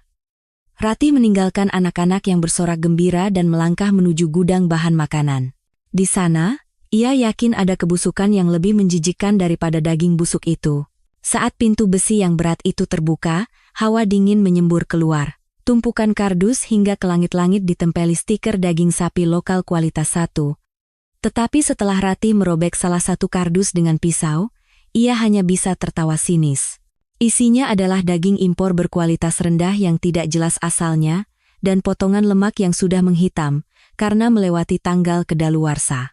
Panggil Sersan Andi. Bau busuknya benar-benar menyengat. Kurang dari 30 menit, Sersan Andi dengan pakaian santai muncul di gudang. Ia dengan lihai memeriksa kardus-kardus daging dan mendecakkan lidah. Komandan, ini modus klasik tukar kardus. Dari pabriknya, dokumennya dibuat seolah-olah kualitas A, tapi di pos penampungan tengah jalan, isinya ditukar dengan daging sampah yang hampir dibuang. Uang selisihnya dibagi antara pengusaha dan oknum pegawai negeri yang bertanggung jawab. Siapa perusahaannya? PT Daging Perkasa. Pemiliknya seorang preman lokal bernama Maman. Dia sudah memonopoli pasokan ke markas militer di daerah ini lebih dari 20 tahun. Hubungannya sangat erat dengan anggota DPR daerah, jadi akan merepotkan kalau kita sentuh. Mendengar laporan itu, sudut bibir Rati sedikit terangkat. Backingannya politisi, bagus sekali. Belakangan ini badanku gatal-gatal butuh samsak. Pas sekali, tepat saat itu, dari luar gudang terdengar suara berat. Hei, perempuan gila mana yang berani-beraninya bikin onar di wilayah orang? Seorang pria gempal dengan wajah berminyak dan kalung emas tebal muncul bersama 5 anak buahnya yang berbadan kekar. Dia adalah Maman, pemilik PT Daging Perkasa. Ia memandang Rati dari atas ke bawah, lalu tertawa sinis. Oh, jadi ini Jenderal Bintang 2 perempuan yang baru itu. Katanya galak, tapi wajahnya lumayan juga. Kalau lepas seragam dan kerja di bar sambil menuangkan minuman, pasti cocok. Anak buah di belakangnya tertawa terbahak-bahak. Rati menatap mereka tanpa bergeming. Maman, dosa memberi makan sampah busuk kepada prajurit, dan dosa menghina Pangdam yang sedang bertugas. Hidupmu berakhir hari ini. Dosa? Hei, Ibu Jenderal. Anda ini naif sekali. Kita kasih makan murah ke tentara, dari selisihnya kita bisa hidup, dan para petinggi juga bisa kecipratan. Inilah yang namanya ekonomi kreatif. Beraninya perempuan ikut campur urusan bisnis orang besar. Maman mendekatkan wajahnya ke depan hidung Rati dengan mengancam. Mumpung aku masih baik, pergilah. Kalau kau tahu siapa di belakangku, kau bisa pingsan. Anggota Komisi I DPR itu kakak sepupuku. Cukup satu telepon, mencopot seragam orang sepertimu itu bukan masalah besar. Politisi. Kata yang paling dibenci Ratih di dunia. Ia perlahan merapikan sarung tangan kulit hitamnya. Mau anggota DPR atau MPR, aku tidak peduli. Sejak kau mengirim sampah ke markasku, kau hanyalah seorang kriminal. Dan para kriminal. Mata Ratih berkilat dingin. Harus diberi pelajaran agar sadar, bukan? Begitu kata-katanya selesai, Maman mengangkat tangannya dengan kasar, hendak menampar Ratih. Namun, tangannya tidak pernah sampai ke tujuan. Ratih menangkap pergelangan tangannya dengan kuat. Lepaskan. Krak. Suara tulang patah yang mengerikan bersamaan dengan jeritan kesakitan Maman memenuhi gudang. AARGGHH. Tunggu apa lagi? Tangkap perempuan itu. Atas perintah Maman, anak buahnya serempak menyerang. Sersan Andi hendak maju, tetapi Ratih menahannya. Kau diam saja. Biar aku yang urus. Dia adalah senjata manusia yang pernah berdiri di garis depan operasi anti-teror saat di Kopassus. Preman kampung yang hanya mengandalkan otot bukanlah tandingannya. Pukulan pertama dari anak buah yang menyerang dengan mudah ia elakkan, lalu Ratih menghantamkan sikunya ke ulu hati lawannya. Dengan suara tercekik, pria besar itu tersungkur. Menghindari tendangan dari orang kedua, ia melancarkan tendangan rendah yang tepat mengenai sendi lututnya. Terdengar suara keras. Dalam sekejap, kelima anak buahnya sudah tergeletak di lantai. Ratih hanya butuh waktu kurang dari 1 menit untuk membereskan mereka, tanpa napas yang terengah sedikit pun. Ia mendekati Maman yang terduduk di lantai, gemetar ketakutan. Telepon. Apa? Kemana? Telepon kakak sepupumu yang anggota dewan itu. Bekinganmu. Bilang padanya aku baru saja membuatmu setengah cacat, dan mohonlah agar dia menyelamatkanmu. Maman mundur ketakutan.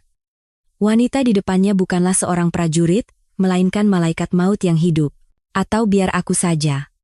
Aku akan panggil polisi militer dan menjebloskan kalian semua dengan tuduhan menghalangi tugas, pencurian properti militer, dan penipuan. Saat itu, sirene meraung-raung di luar dapur.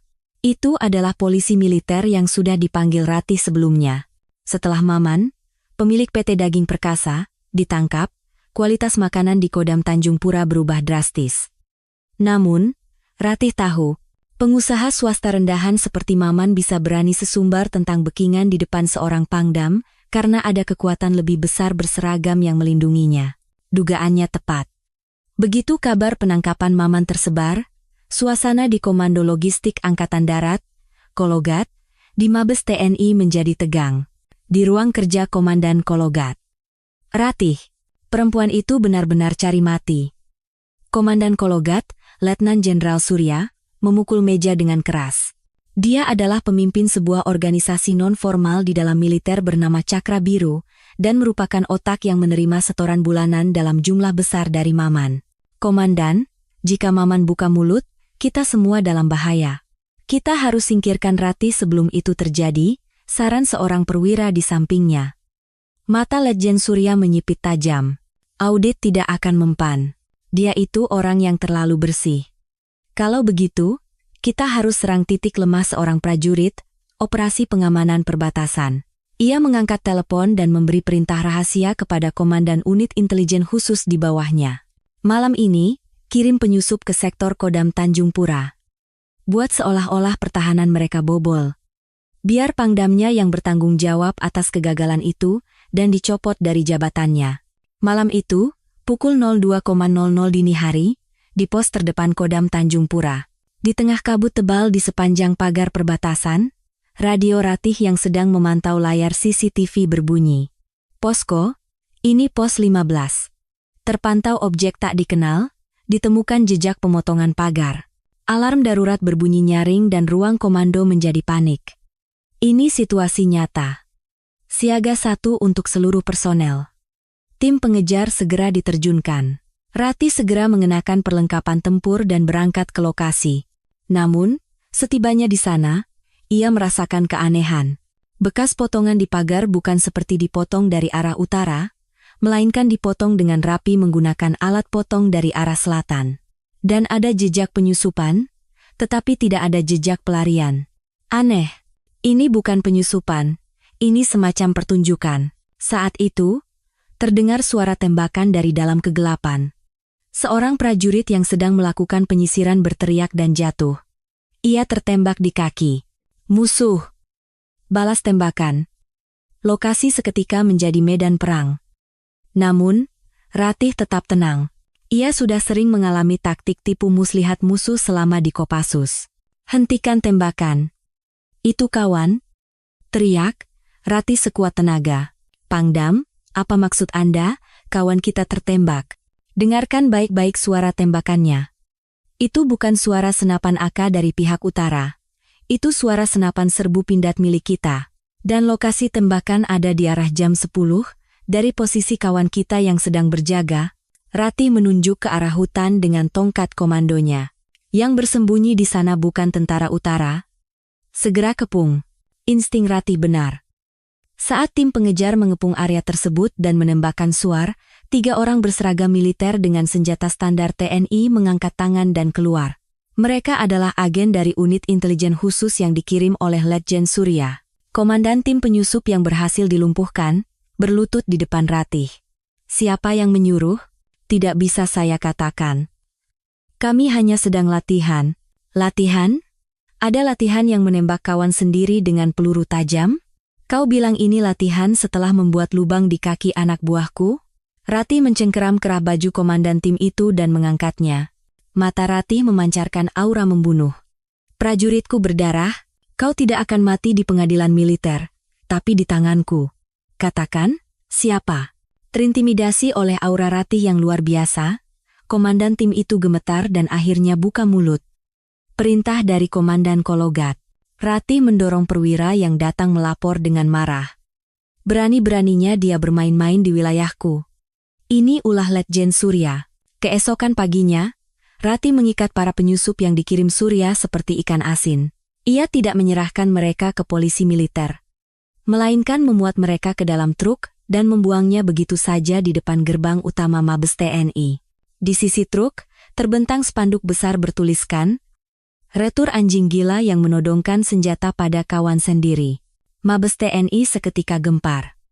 Kabar bahwa hampir terjadi baku tembak antar sesama prajurit atas perintah Komandan Kologat membuat seluruh institusi terkejut. Letjen Surya, setelah mendengar laporan di ruang kerjanya, melempar cangkir teh ke dinding. Perempuan kurang ajar itu berani-beraninya menyatakan perang padaku. Ia sadar bahwa tahap permainan di belakang layar sudah berakhir. Saatnya untuk perang terbuka, panggil kepala inspektorat sekarang juga. Bekukan semua pasokan logistik, peralatan, dan anggaran untuk Kodam Tanjung Pura. Jangan berikan beras sebutir pun, minyak setetes pun. Biarkan mereka mati kelaparan. Pembalasan dari Surya, yang menguasai seluruh jalur logistik Angkatan Darat, datang dengan cepat dan kejam. Truk-truk pengangkut makanan dan bahan bakar yang menuju Kodam Tanjung Pura semuanya diperintahkan untuk putar balik. Alasannya adalah penundaan sementara karena masalah pasokan, tetapi kenyataannya ini adalah tindakan licik yang mempertaruhkan kelangsungan hidup para prajurit. Ratih menatap perwira logistiknya yang melapor dengan wajah sedih tentang kondisi gudang yang kosong. Pangdam, gawat. Mulai malam ini kita tidak bisa memasak, stok bahan bakar pemanas juga sudah habis. Para prajurit harus tidur di barak yang dingin. Tenang saja. Perut anak-anakku, aku yang urus. Ratih mengeluarkan kartu kredit dinasnya, dan kekurangannya ia tutupi dengan uang pribadinya. Ia segera menelepon para ketua asosiasi pedagang di daerah itu. Saya Pangdam Tanjung Pura. Kami sangat membutuhkan bahan makanan untuk prajurit kami. Pembayaran melalui jalur militer sedang dibekukan, jadi saya mohon bantuan Anda dengan sistem utang atas nama saya. Apapun yang terjadi, saya yang akan bertanggung jawab dan melunasinya. Apakah ketulusannya yang putus asa itu tersampaikan? Para pedagang dari seluruh kabupaten berbondong-bondong datang ke pos jaga dengan truk penuh beras, daging, dan mie instan. Aduh, Ibu Jenderal, kami sudah dengar semua kabarnya. Para petinggi itu memang keterlaluan. Masa adik-adik tentara yang menjaga negara dibiarkan kelaparan? Dengan bantuan warga, krisis darurat bisa teratasi. Namun, Ratih sama sekali tidak berniat hanya bertahan. Hanya bertahan tidak akan bisa mengakhiri perang ini, Aku harus menyerang titik vitalnya. Sersan Andi, apa hal yang paling berharga bagi Letjen Surya? Sumber uangnya. Dan yang menjadi backingannya adalah perusahaan industri pertahanan bernama PT Perkasa Nusantara. Sebentar lagi akan ada kontrak pengadaan rompi anti peluru skala besar. PT Perkasa Nusantara. Kita serang ke sana. Mata Ratih berkilat dingin. Setelah perang makanan, kini saatnya perang peralatan. Mendapat laporan bahwa Kodam Tanjung Pura tetap baik-baik saja meskipun pasokan dibekukan, Letjen Surya geram. Ia mengeluarkan kartu asnya. Ia memerintahkan agar rompi anti peluru baru dari PT Perkasa Nusantara, perusahaan yang ia lindungi, diprioritaskan untuk Kodam Tanjung Pura. Di permukaan, alasannya adalah untuk memperkuat kekuatan di garis depan, tetapi niat busuknya tersembunyi. Jika ada korban jiwa karena rompi anti peluru yang cacat, ia akan melimpahkan tanggung jawabnya pada Ratih dengan alasan kelalaian pengawasan dan menguburnya selamanya. Beberapa hari kemudian, puluhan truk berlogo PT Perkasa Nusantara memasuki lapangan upacara. Pangdam, atas perintah Kologat, 3.000 set rompi anti peluru baru telah tiba. Katanya dibuat dengan material komposit canggih, beratnya jauh lebih ringan tapi daya tahannya 2 kali lipat. Meskipun laporan perwira logistik terdengar antusias, ekspresi Ratih tetap dingin. Ia mengeluarkan satu rompi dari kardus. Ringan? Terlalu ringan untuk disebut rompi anti peluru? Hingga mencurigakan? Bawa semuanya ke lapangan tembak. Kumpulkan semua komandan batalion, dan panggil juga pemilik perusahaannya, Bapak Perkasa, sekarang juga. Pukul 2 siang, di lapangan tembak. Bapak Perkasa, pemilik PT Perkasa Nusantara, muncul dengan langkah santai. Dia adalah senior Letjen Surya di Akademi Militer, dan merupakan pemain besar dalam korupsi industri pertahanan. Wah, Ibu Jenderal, kalau sudah terima barang bagus, harusnya disuguhi teh hangat, bukan malah diajak ke lapangan tembak yang menyeramkan begini. Basa-basinya nanti setelah uji coba selesai. Mulai menembak, dor, dor. Dengan suara tembakan yang tajam, peluru kaliber 5,56 mm menghantam manekin yang mengenakan rompi anti peluru. Hasilnya sangat mengerikan, peluru itu menembus lempengan anti peluru seperti menembus kardus basah dan bersarang dalam di karung pasir di belakangnya. Para komandan batalion yang menyaksikan terkesiap kaget. Ini rompi anti peluru? Ini sih levelnya rompi pancing. Ratih mengambil lempengan yang bolong-bolong dan melemparkannya ke ujung sepatu Perkasa. Jelaskan. Ini yang Anda banggakan sebagai material canggih? Plastik murahan dilapisi spons itu teknologi mutakhir? Perkasa, tanpa menunjukkan rasa kaget, tertawa licik. Ah, sepertinya jarak tembaknya terlalu dekat, kondisinya tidak pas. Lagi pula, namanya juga rompi anti peluru, kalau sial ya bisa tembus juga, kan? Barang yang cacat akan kami ganti, jadi mari kita selesaikan baik-baik. Anda juga harus menjaga nama baik Komandan Surya. Ia mencoba mengancam secara halus dengan menggunakan nama Letjen Surya sebagai tameng. Namun, Ratih, sebagai gantinya, mengeluarkan pistol pindad G2 dari sarungnya. Klik, suara kokangan senjata yang dingin, seketika membekukan udara di lapangan tembak. Kalau sial bisa tembus, ya? Kalau begitu, mari kita uji seberapa beruntung nasibmu. Ratih mengambil rompi anti peluru baru dari manekin dan melemparkannya ke Perkasa. Pakai. Apa? Apa Anda sudah gila? Saya bilang, pakai. Buktikan sendiri performa rompi hebat buatanmu itu, peluru pistol G2 lebih lemah dari peluru senapan, jadi pasti bisa menahannya, tentu saja, kalau nasibmu sangat baik. Ratih mengarahkan moncong pistolnya tepat ke jantung Perkasa. Aura membunuh yang dingin, yang pernah ia gunakan untuk menebas banyak musuh saat di pasukan khusus, kini menekan seluruh tubuh Perkasa. Ini percobaan pembunuhan. Anda tidak tahu siapa saya? Surya tidak akan tinggal diam, cepat singkirkan benda ini. 1. Ratih bergumam dingin sambil menekuk jarinya. 2. Tolong, ampuni saya akan katakan semuanya. Saya akan lakukan apapun yang Anda perintahkan. Perkasa merangkak di tanah, memohon. Seluruh tubuhnya gemetar ketakutan, semuanya palsu, itu perintah untuk memotong harga produksi. Laporan uji coba juga dipalsukan. Komandan Surya menerima suap lebih dari 500 miliar rupiah. Tolong, jangan bunuh saya. Ribuan pasang mata yang berkumpul di lapangan upacara menyaksikan kebenaran yang menjijikan ini. Rati memasukkan alat perekam yang dipegangnya ke saku dan memerintahkan dengan suara rendah, "Polisi militer, singkirkan sampah ini." Namun, situasi berkembang di luar dugaan Rati.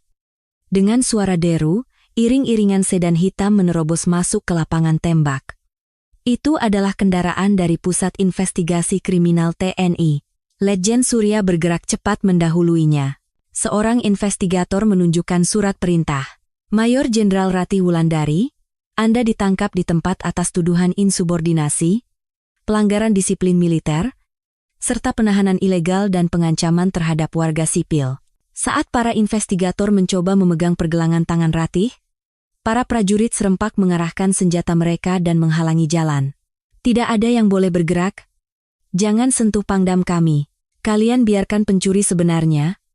Malah menangkap siapa?" Lokasi seketika menjadi kacau. Situasi sangat genting, bisa terjadi pertumpahan darah antar sesama prajurit.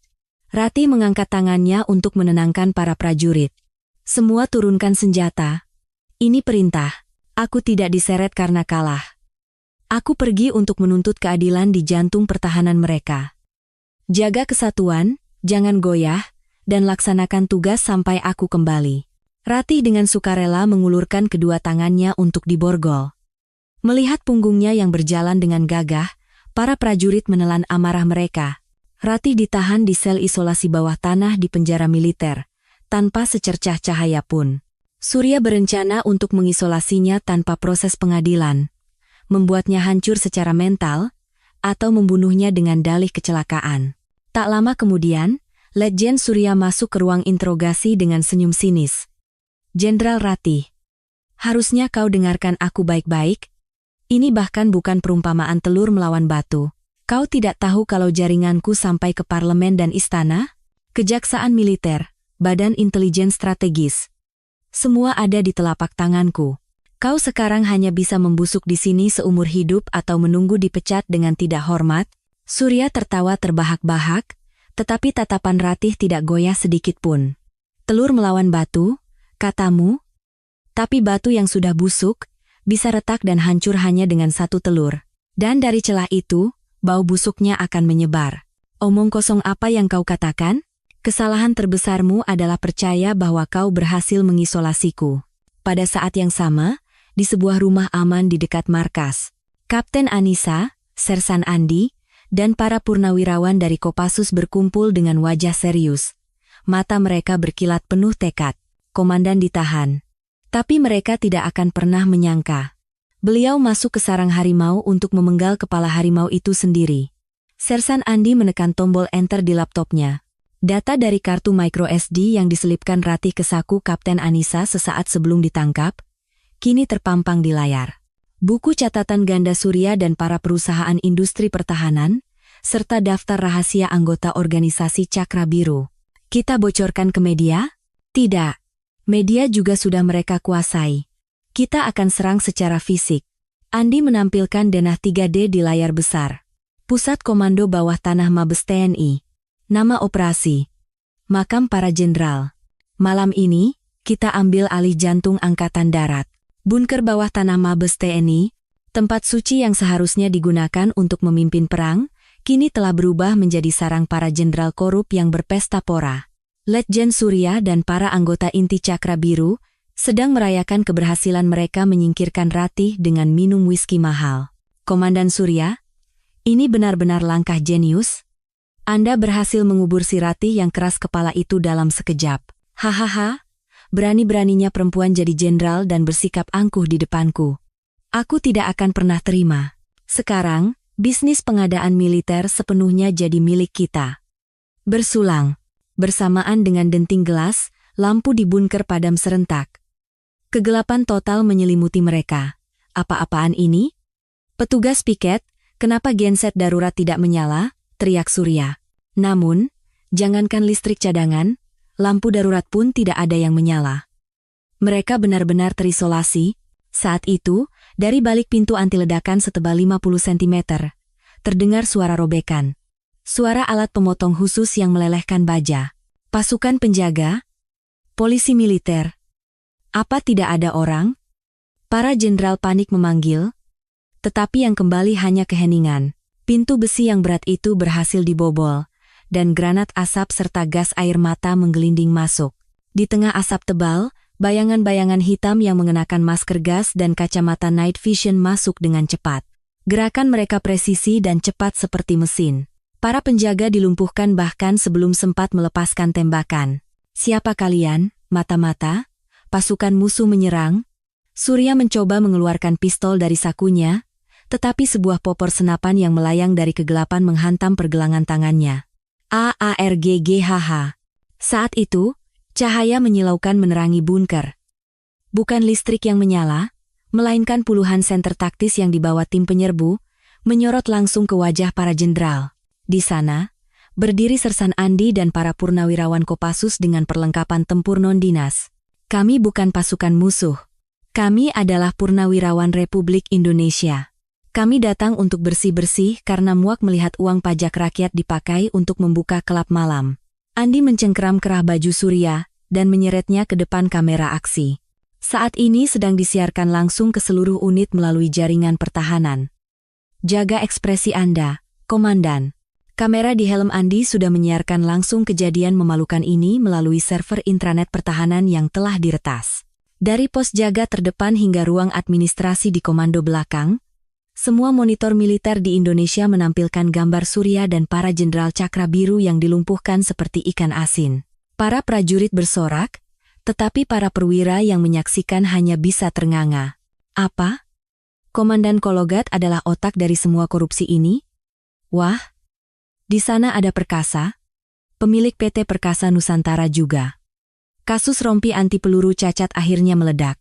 Andi mengeluarkan setumpuk dokumen dari tasnya dan menyebarkannya di depan wajah Surya. Di sini ada rincian penggelapan kalian, rekening dana gelap, dan rencana operasi untuk menjebak Mayor Jenderal Ratih. Semuanya sudah berakhir, pada saat yang sama. Di sel isolasi penjara militer, Ratih mengangkat kepala mendengar suara pintu besi yang berat terbuka. Kepala penjara berlari masuk dengan wajah pucat pasi, ia baru saja melihat siaran langsung di ponselnya, dan menyadari situasi telah berbalik. Jenderal Ratih, Anda harus segera keluar. Perintah pembebasan darurat dari Panglima TNI. Panglima akhirnya sadar juga, ya. Ratih merapikan seragamnya yang kusut dan melangkah keluar dari gerbang penjara dengan gagah. Di depan gerbang, Kapten Anissa sudah menunggu di samping mobil dinas hitam. Siap, saya datang menjemput Pangdam. Pembersihan di markas sudah selesai dengan rapi. Ratih masuk ke kursi belakang dengan senyum santai. Jalan. Kita pergi untuk menyelesaikan semuanya. Mobil melaju tanpa ragu menuju Mabes TNI. Pintu masuk bunker dipenuhi polisi militer, tetapi tidak ada yang berani menghentikan kendaraan Ratih. Sebaliknya, mereka menyingkirkan barikade dan memberi hormat. Mereka tahu siapa pemenangnya dan di mana letak keadilan. Masuk ke dalam bunker, Ratih melihat Surya dan para pengikutnya berlutut di lantai dengan tangan terikat. Sersan Andi dan rekan-rekan purnawirawannya mendekat. Siap, Komandan.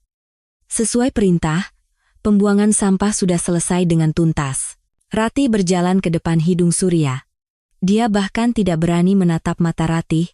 Letnan Jenderal Surya, kau pernah bilang, ini seperti telur melawan batu. Ratih merenggut pangkat Letnan Jenderal dari bahu Surya dengan kasar. Seperti yang kau lihat, telur itu berhasil menghancurkan batu. Atau mungkin, batunya sudah terlalu busuk sehingga hancur hanya dengan disentuh.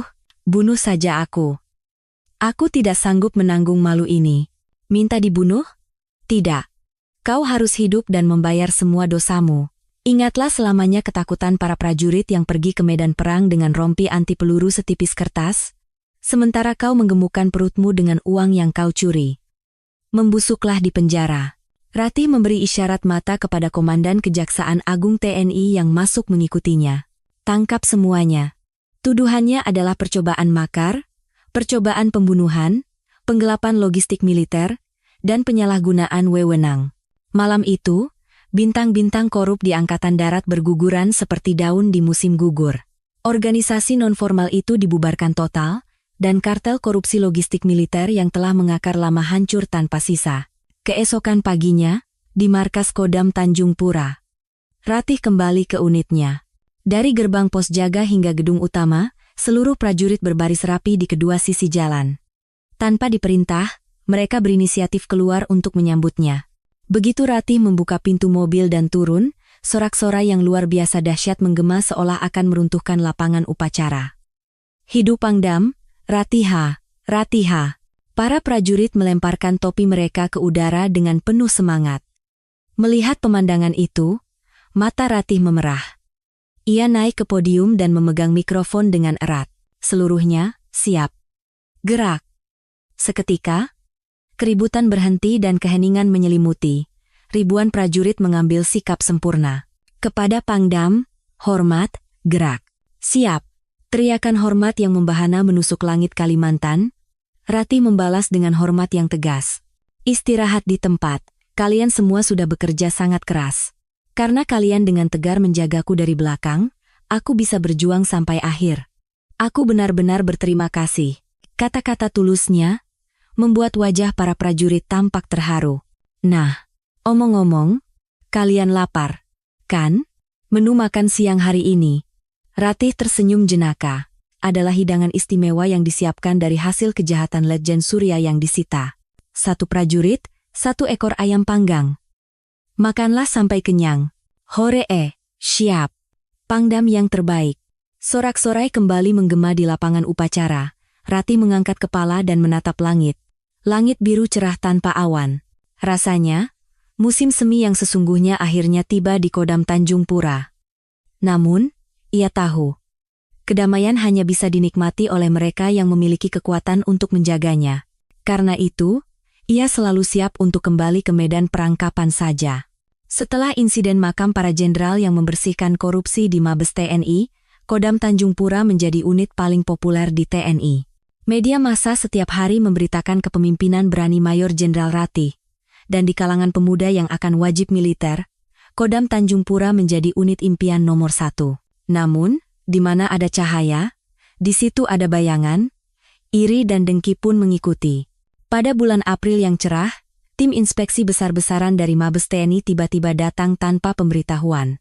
Ketua tim inspeksi, Mayor Jenderal Bambang, adalah seorang perwira lulusan Akmil yang sangat kaku dan berprinsip. Ia sering meremehkan gaya kepemimpinan Ratih yang tidak konvensional sebagai pertunjukan. Kali ini, ia bertekad untuk menemukan bukti bahwa Ratih telah melonggarkan disiplin militer demi mendapatkan simpati prajurit. Jenderal, markas ini sudah seperti resor. Wajah para prajurit terlalu ceria. Sulit membedakan mana prajurit, mana mahasiswa yang sedang berkemah. Sindir Maijen Bambang sambil mengetuk-ngetuk papan situasi di ruang komando dengan tongkatnya. Semangat yang tinggi berbeda dengan disiplin yang longgar. Anak buah saya berdinas bukan karena paksaan, melainkan karena kebanggaan sebagai seorang prajurit. Kebanggaan, ya? Kata-kata yang bagus. Manusia kalau sudah perutnya kenyang dan punggungnya hangat, pasti inginnya berbaring. Hari ini, dengan latihan dadakan, kita akan buktikan apakah kebanggaan yang tinggi itu nyata. Maijen Bambang tanpa ragu mengumumkan siaga 1 dan memerintahkan latihan pengerahan pasukan darurat ke pos terdepan. Bukan sekadar pergerakan biasa. Prajurit harus lari cepat sejauh 10 km melintasi medan pegunungan yang terjal dengan perlengkapan tempur lengkap, dan setibanya di tujuan harus langsung melakukan latihan menembak dan membangun posisi pertahanan. Ini adalah latihan berintensitas tinggi setara dengan pasukan khusus, namun, tatapan mata para prajurit tidak goyah. Mereka telah menjalani latihan fisik ekstrem setiap hari bersama Ratih dan memiliki stamina sekuat baja. Suara napas yang terengah-engah dan derap sepatu bot yang menghentak tanah menggema di lereng gunung yang curam. Maijen Bambang, dari dalam mobil komandonya, menunggu ada prajurit yang tertinggal dari barisan. Ia mencari-cari alasan untuk memberikan hukuman. Namun, para prajurit Kodam Tanjung Pura, tanpa ada satupun yang tertinggal, berlari dalam formasi yang sempurna. Bahkan, para prajurit dari Batalion 3 yang dulunya lemah, kini memimpin di barisan depan. Begitu sampai di puncak gunung, para prajurit menghentikan napas mereka yang terengah-engah dan segera mengambil posisi menembak. Begitu sinyal tembakan diberikan, kelompok peluru yang sangat rapat dan presisi terbentuk tepat di tengah sasaran. Kening, Maijen Bambang berkerut. Tidak ada celah sedikit pun untuk dikritik. Saat itu, seorang prajurit, saat mengganti magazin, tangannya yang berkeringat licin, dan magazinnya terjatuh. Sebuah kesalahan kecil yang bisa terjadi bahkan dalam pertempuran sungguhan. Namun, Maijen Bambang bereaksi seketika seperti hiu yang mencium bau darah. "Hei, kau! Berhenti bergerak!" Maijen Bambang mengetuk-ngetuk helm prajurit itu. "Kau menjatuhkan magazin. Kalau di medan perang, kau sudah mati. Disiplinmu benar-benar payah. Apa karena pangdamu memanjakanmu? Kau jadi merasa dinas militer ini seperti berkemah?" Prajurit itu gemetar ketakutan. "Mohon maaf. Akan saya perbaiki." Perbaikan dengan kata-kata tidak perlu. Gara-gara satu orang sepertimu, kehormatan unit ini tercoreng. Sekarang juga, lari keliling lapangan upacara 100 kali dengan perlengkapan lengkap. Laksanakan, itu adalah tindakan semena-mena yang melampaui aturan, hanya untuk melampiaskan amarah pribadi. Saat prajurit itu hendak berbalik dengan menahan tangis, seseorang memegang bahunya dengan kuat. "Berhenti." Itu adalah Ratih. Ratih berdiri di depan Maijen Bambang. "Jenderal, itu adalah kesalahan yang bisa terjadi dalam latihan. Seharusnya cukup dikoreksi, bukan malah dihina dan diberi hukuman fisik yang berlebihan. Ini jelas penyalahgunaan wewenang. Ketua tim inspeksi berhak memberikan perintah apapun untuk menguji kesiapan tempur. Apa kau berani menentang perintah atasan?" Maijen Bambang meninggikan suaranya, wajahnya memerah. Suasana menjadi sangat tegang. Para prajurit bahkan tidak berani bernapas, menyaksikan pertarungan ego dua jenderal itu. Ratih tidak mundur, ia melangkah maju. "Prajurit saya bukan beruang sirkus, apalagi target pelampiasan amarah Anda. Siapapun bisa membuat kesalahan. Memberikan kesempatan untuk memperbaiki kesalahan dan tumbuh adalah kebajikan seorang komandan. Jika dia punya tenaga untuk lari keliling lapangan, lebih baik saya suruh dia latihan menembak sekali lagi." "Hah? Kau mau terus melawanku? Ya? Baiklah. Kalau begitu, buktikan dengan kemampuan. Jika prajurit-prajurit kesayanganmu ini terbukti lebih unggul dari pasukan khusus di bawah komandoku, kesalahan prajurit ini akan kuabaikan. Tapi jika kalah, kau sebagai pangdam yang harus mengenakan perlengkapan tempur dan lari keliling lapangan. Ini adalah pertarungan yang mempertaruhkan harga diri seorang jenderal." Maijen Bambang mengusulkan pertempuran simulasi antara pasukan khusus terbaiknya dengan prajurit infanteri biasa dari Kodam Tanjung Pura. "Baik. Saya tidak akan menghindar." Ratih menerima tantangan itu tanpa ragu sedikit pun. 1 jam kemudian, di area latihan pertempuran kota. Pasukan khusus Maijen Bambang sangat yakin akan menang. Lawan mereka hanyalah prajurit wajib militer, dan mereka merasa unggul dari segi intensitas latihan dan kemampuan. Namun, begitu pertempuran dimulai, keadaan berbalik drastis. Prajurit Kodam Tanjung Pura dengan leluasa menggunakan taktik pertempuran khusus tingkat tinggi yang diajarkan Ratih. Mereka memanfaatkan perlindungan dengan sempurna, menggabungkan taktik umpan dan serangan mendadak, serta menunjukkan kerjasama tim yang solid. Peleton 3, serang dari kanan. Peleton 1, berikan tembakan perlindungan. Seorang sersan, yang dulunya tertindas, kini dengan lihai memimpin pasukannya di lapangan. Di mata para prajurit, terpancar tekad untuk melindungi pangdam mereka. Hasilnya adalah kemenangan telak. Seluruh prajurit selamat, dan semua musuh berhasil dilumpuhkan. Pasukan khusus itu bahkan tidak bisa memberikan perlawanan yang berarti karena terintimidasi oleh semangat juang para prajurit infanteri biasa. Setelah latihan selesai, Ratih mendekati para prajuritnya yang berdebu. "Kerja yang sangat bagus." Satu kalimat tulus itu membuat para prajurit bersorak kemenangan. Maijen Bambang hanya bisa terdiam, wajahnya memerah karena malu. Ratih mendekati prajurit yang tadi membuat kesalahan. "Lihat, kalian kuat. Kesalahan bukanlah akhir, melainkan proses. Yang penting adalah bangkit kembali." "Mengerti?" "Siap, mengerti. Terima kasih, Pangdam." Air mata haru mengalir dari mata prajurit itu. Maijen Bambang akhirnya mengakui kekalahannya dan terpaksa mengakhiri inspeksi lebih awal. Kodam Tanjung Pura kini telah menjadi unit kunci yang tak terkalahkan. Setelah tim inspeksi pergi, Ratih menatap para prajurit yang memenuhi lapangan upacara. Mereka yang dulunya tak teratur dan kelaparan, kini telah berdiri tegak sebagai prajurit-prajurit terbaik Indonesia. Sekarang, aku bisa pergi. Ratih sadar. Waktu perpisahan telah tiba. Musim berganti, dan angin musim dingin yang menusuk kembali berhembus di Kalimantan. Pada bulan Desember, perintah mutasi baru dari Mabes TNI tiba untuk Mayor Jenderal Ratih. Diangkat menjadi Komandan Komando Pasukan Khusus, Kopassus. Pimpinan TNI mengakui kemampuan komandonya yang luar biasa, mempromosikannya menjadi Letnan Jenderal dan mengangkatnya sebagai komandan yang membawahi seluruh pasukan khusus di Indonesia. Ini adalah sebuah kehormatan besar, tetapi langkah Ratih terasa berat. Ia harus meninggalkan Kodam Tanjung Pura dan para prajurit yang sudah seperti anaknya sendiri. Pagi hari di upacara serah terima jabatan, Ratih memandang sekeliling ruang kerjanya yang kosong. Kenangan selama setahun yang penuh perjuangan, dari menghukum bintara korup hingga melawan para jenderal busuk, berkelebat seperti film. Di sudut meja, tumpukan kertas berisi pesan dari para prajurit menumpuk tinggi. Terima kasih Pangdam, berkat Anda saya jadi manusia. Bantuan biaya operasi ibu saya tidak akan pernah saya lupakan seumur hidup. Saya akan selalu mengabdi pada Anda. Bahkan setelah pensiun, saya akan bangga pernah menjadi anak buah Anda. Membaca tulisan tangan yang tidak rapi itu, mata Ratih memerah. Ia dengan hati-hati menyimpan tumpukan surat itu dan mengenakan topinya. Saat melangkah keluar dari pintu utama, pemandangan yang luar biasa terbentang di hadapannya. Dari lapangan upacara hingga pos jaga, seluruh prajurit Kodam Tanjung Pura berbaris di kedua sisi jalan. Lebih dari 10.000 prajurit berkumpul secara sukarela untuk mengantar kepergian terakhirnya. Diiringi alunan musik dari Korps Musik Militer, mobil komando yang ditumpangi Ratih mulai bergerak perlahan. Hormat, Pangdam. Terima kasih, kami hormat. Para prajurit berteriak sekuat tenaga, memanggil komandan mereka yang akan pergi. Air mata menggenang di mata mereka. Baginya, Ratih lebih dari sekadar atasan. Ia adalah seorang ibu yang melindungi mereka di masa-masa sulit dan lapar. Seorang pahlawan yang berjuang melawan ketidakadilan.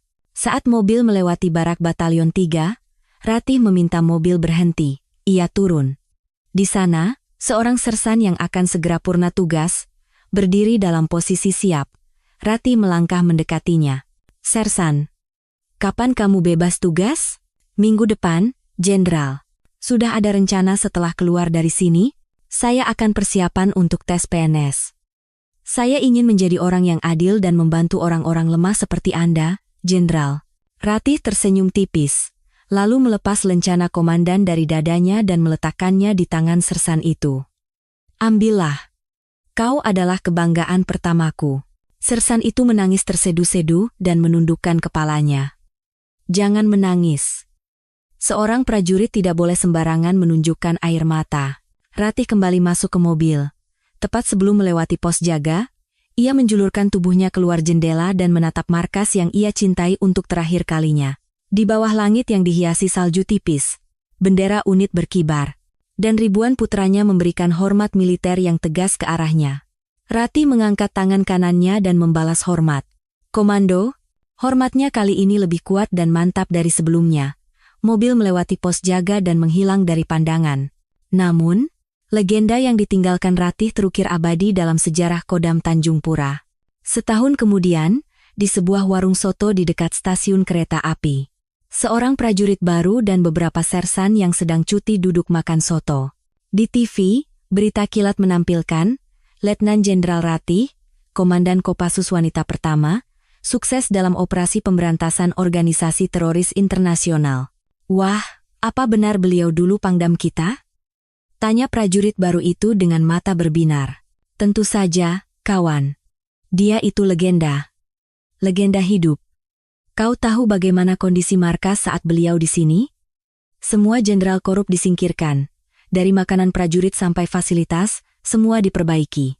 Berkat beliaulah kita bisa menjalani dinas dengan dihargai sebagai manusia, kata sersan itu dengan bangga sambil menyuap soto. Kau ingat Joko Susilo yang dulu jadi Baminlok? Katanya setelah keluar dari penjara, sekarang dia jadi gelandangan di stasiun. Rasakan.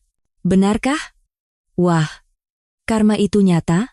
Ya. Saat itu, Pintu warung terbuka dan seorang pemuda tegap dengan setelan rapi masuk. Di lehernya tergantung kartu identitas PNS. Ia tersenyum tipis melihat sosok Ratih di berita TV. Dia adalah sersan yang dulu diberi lencana.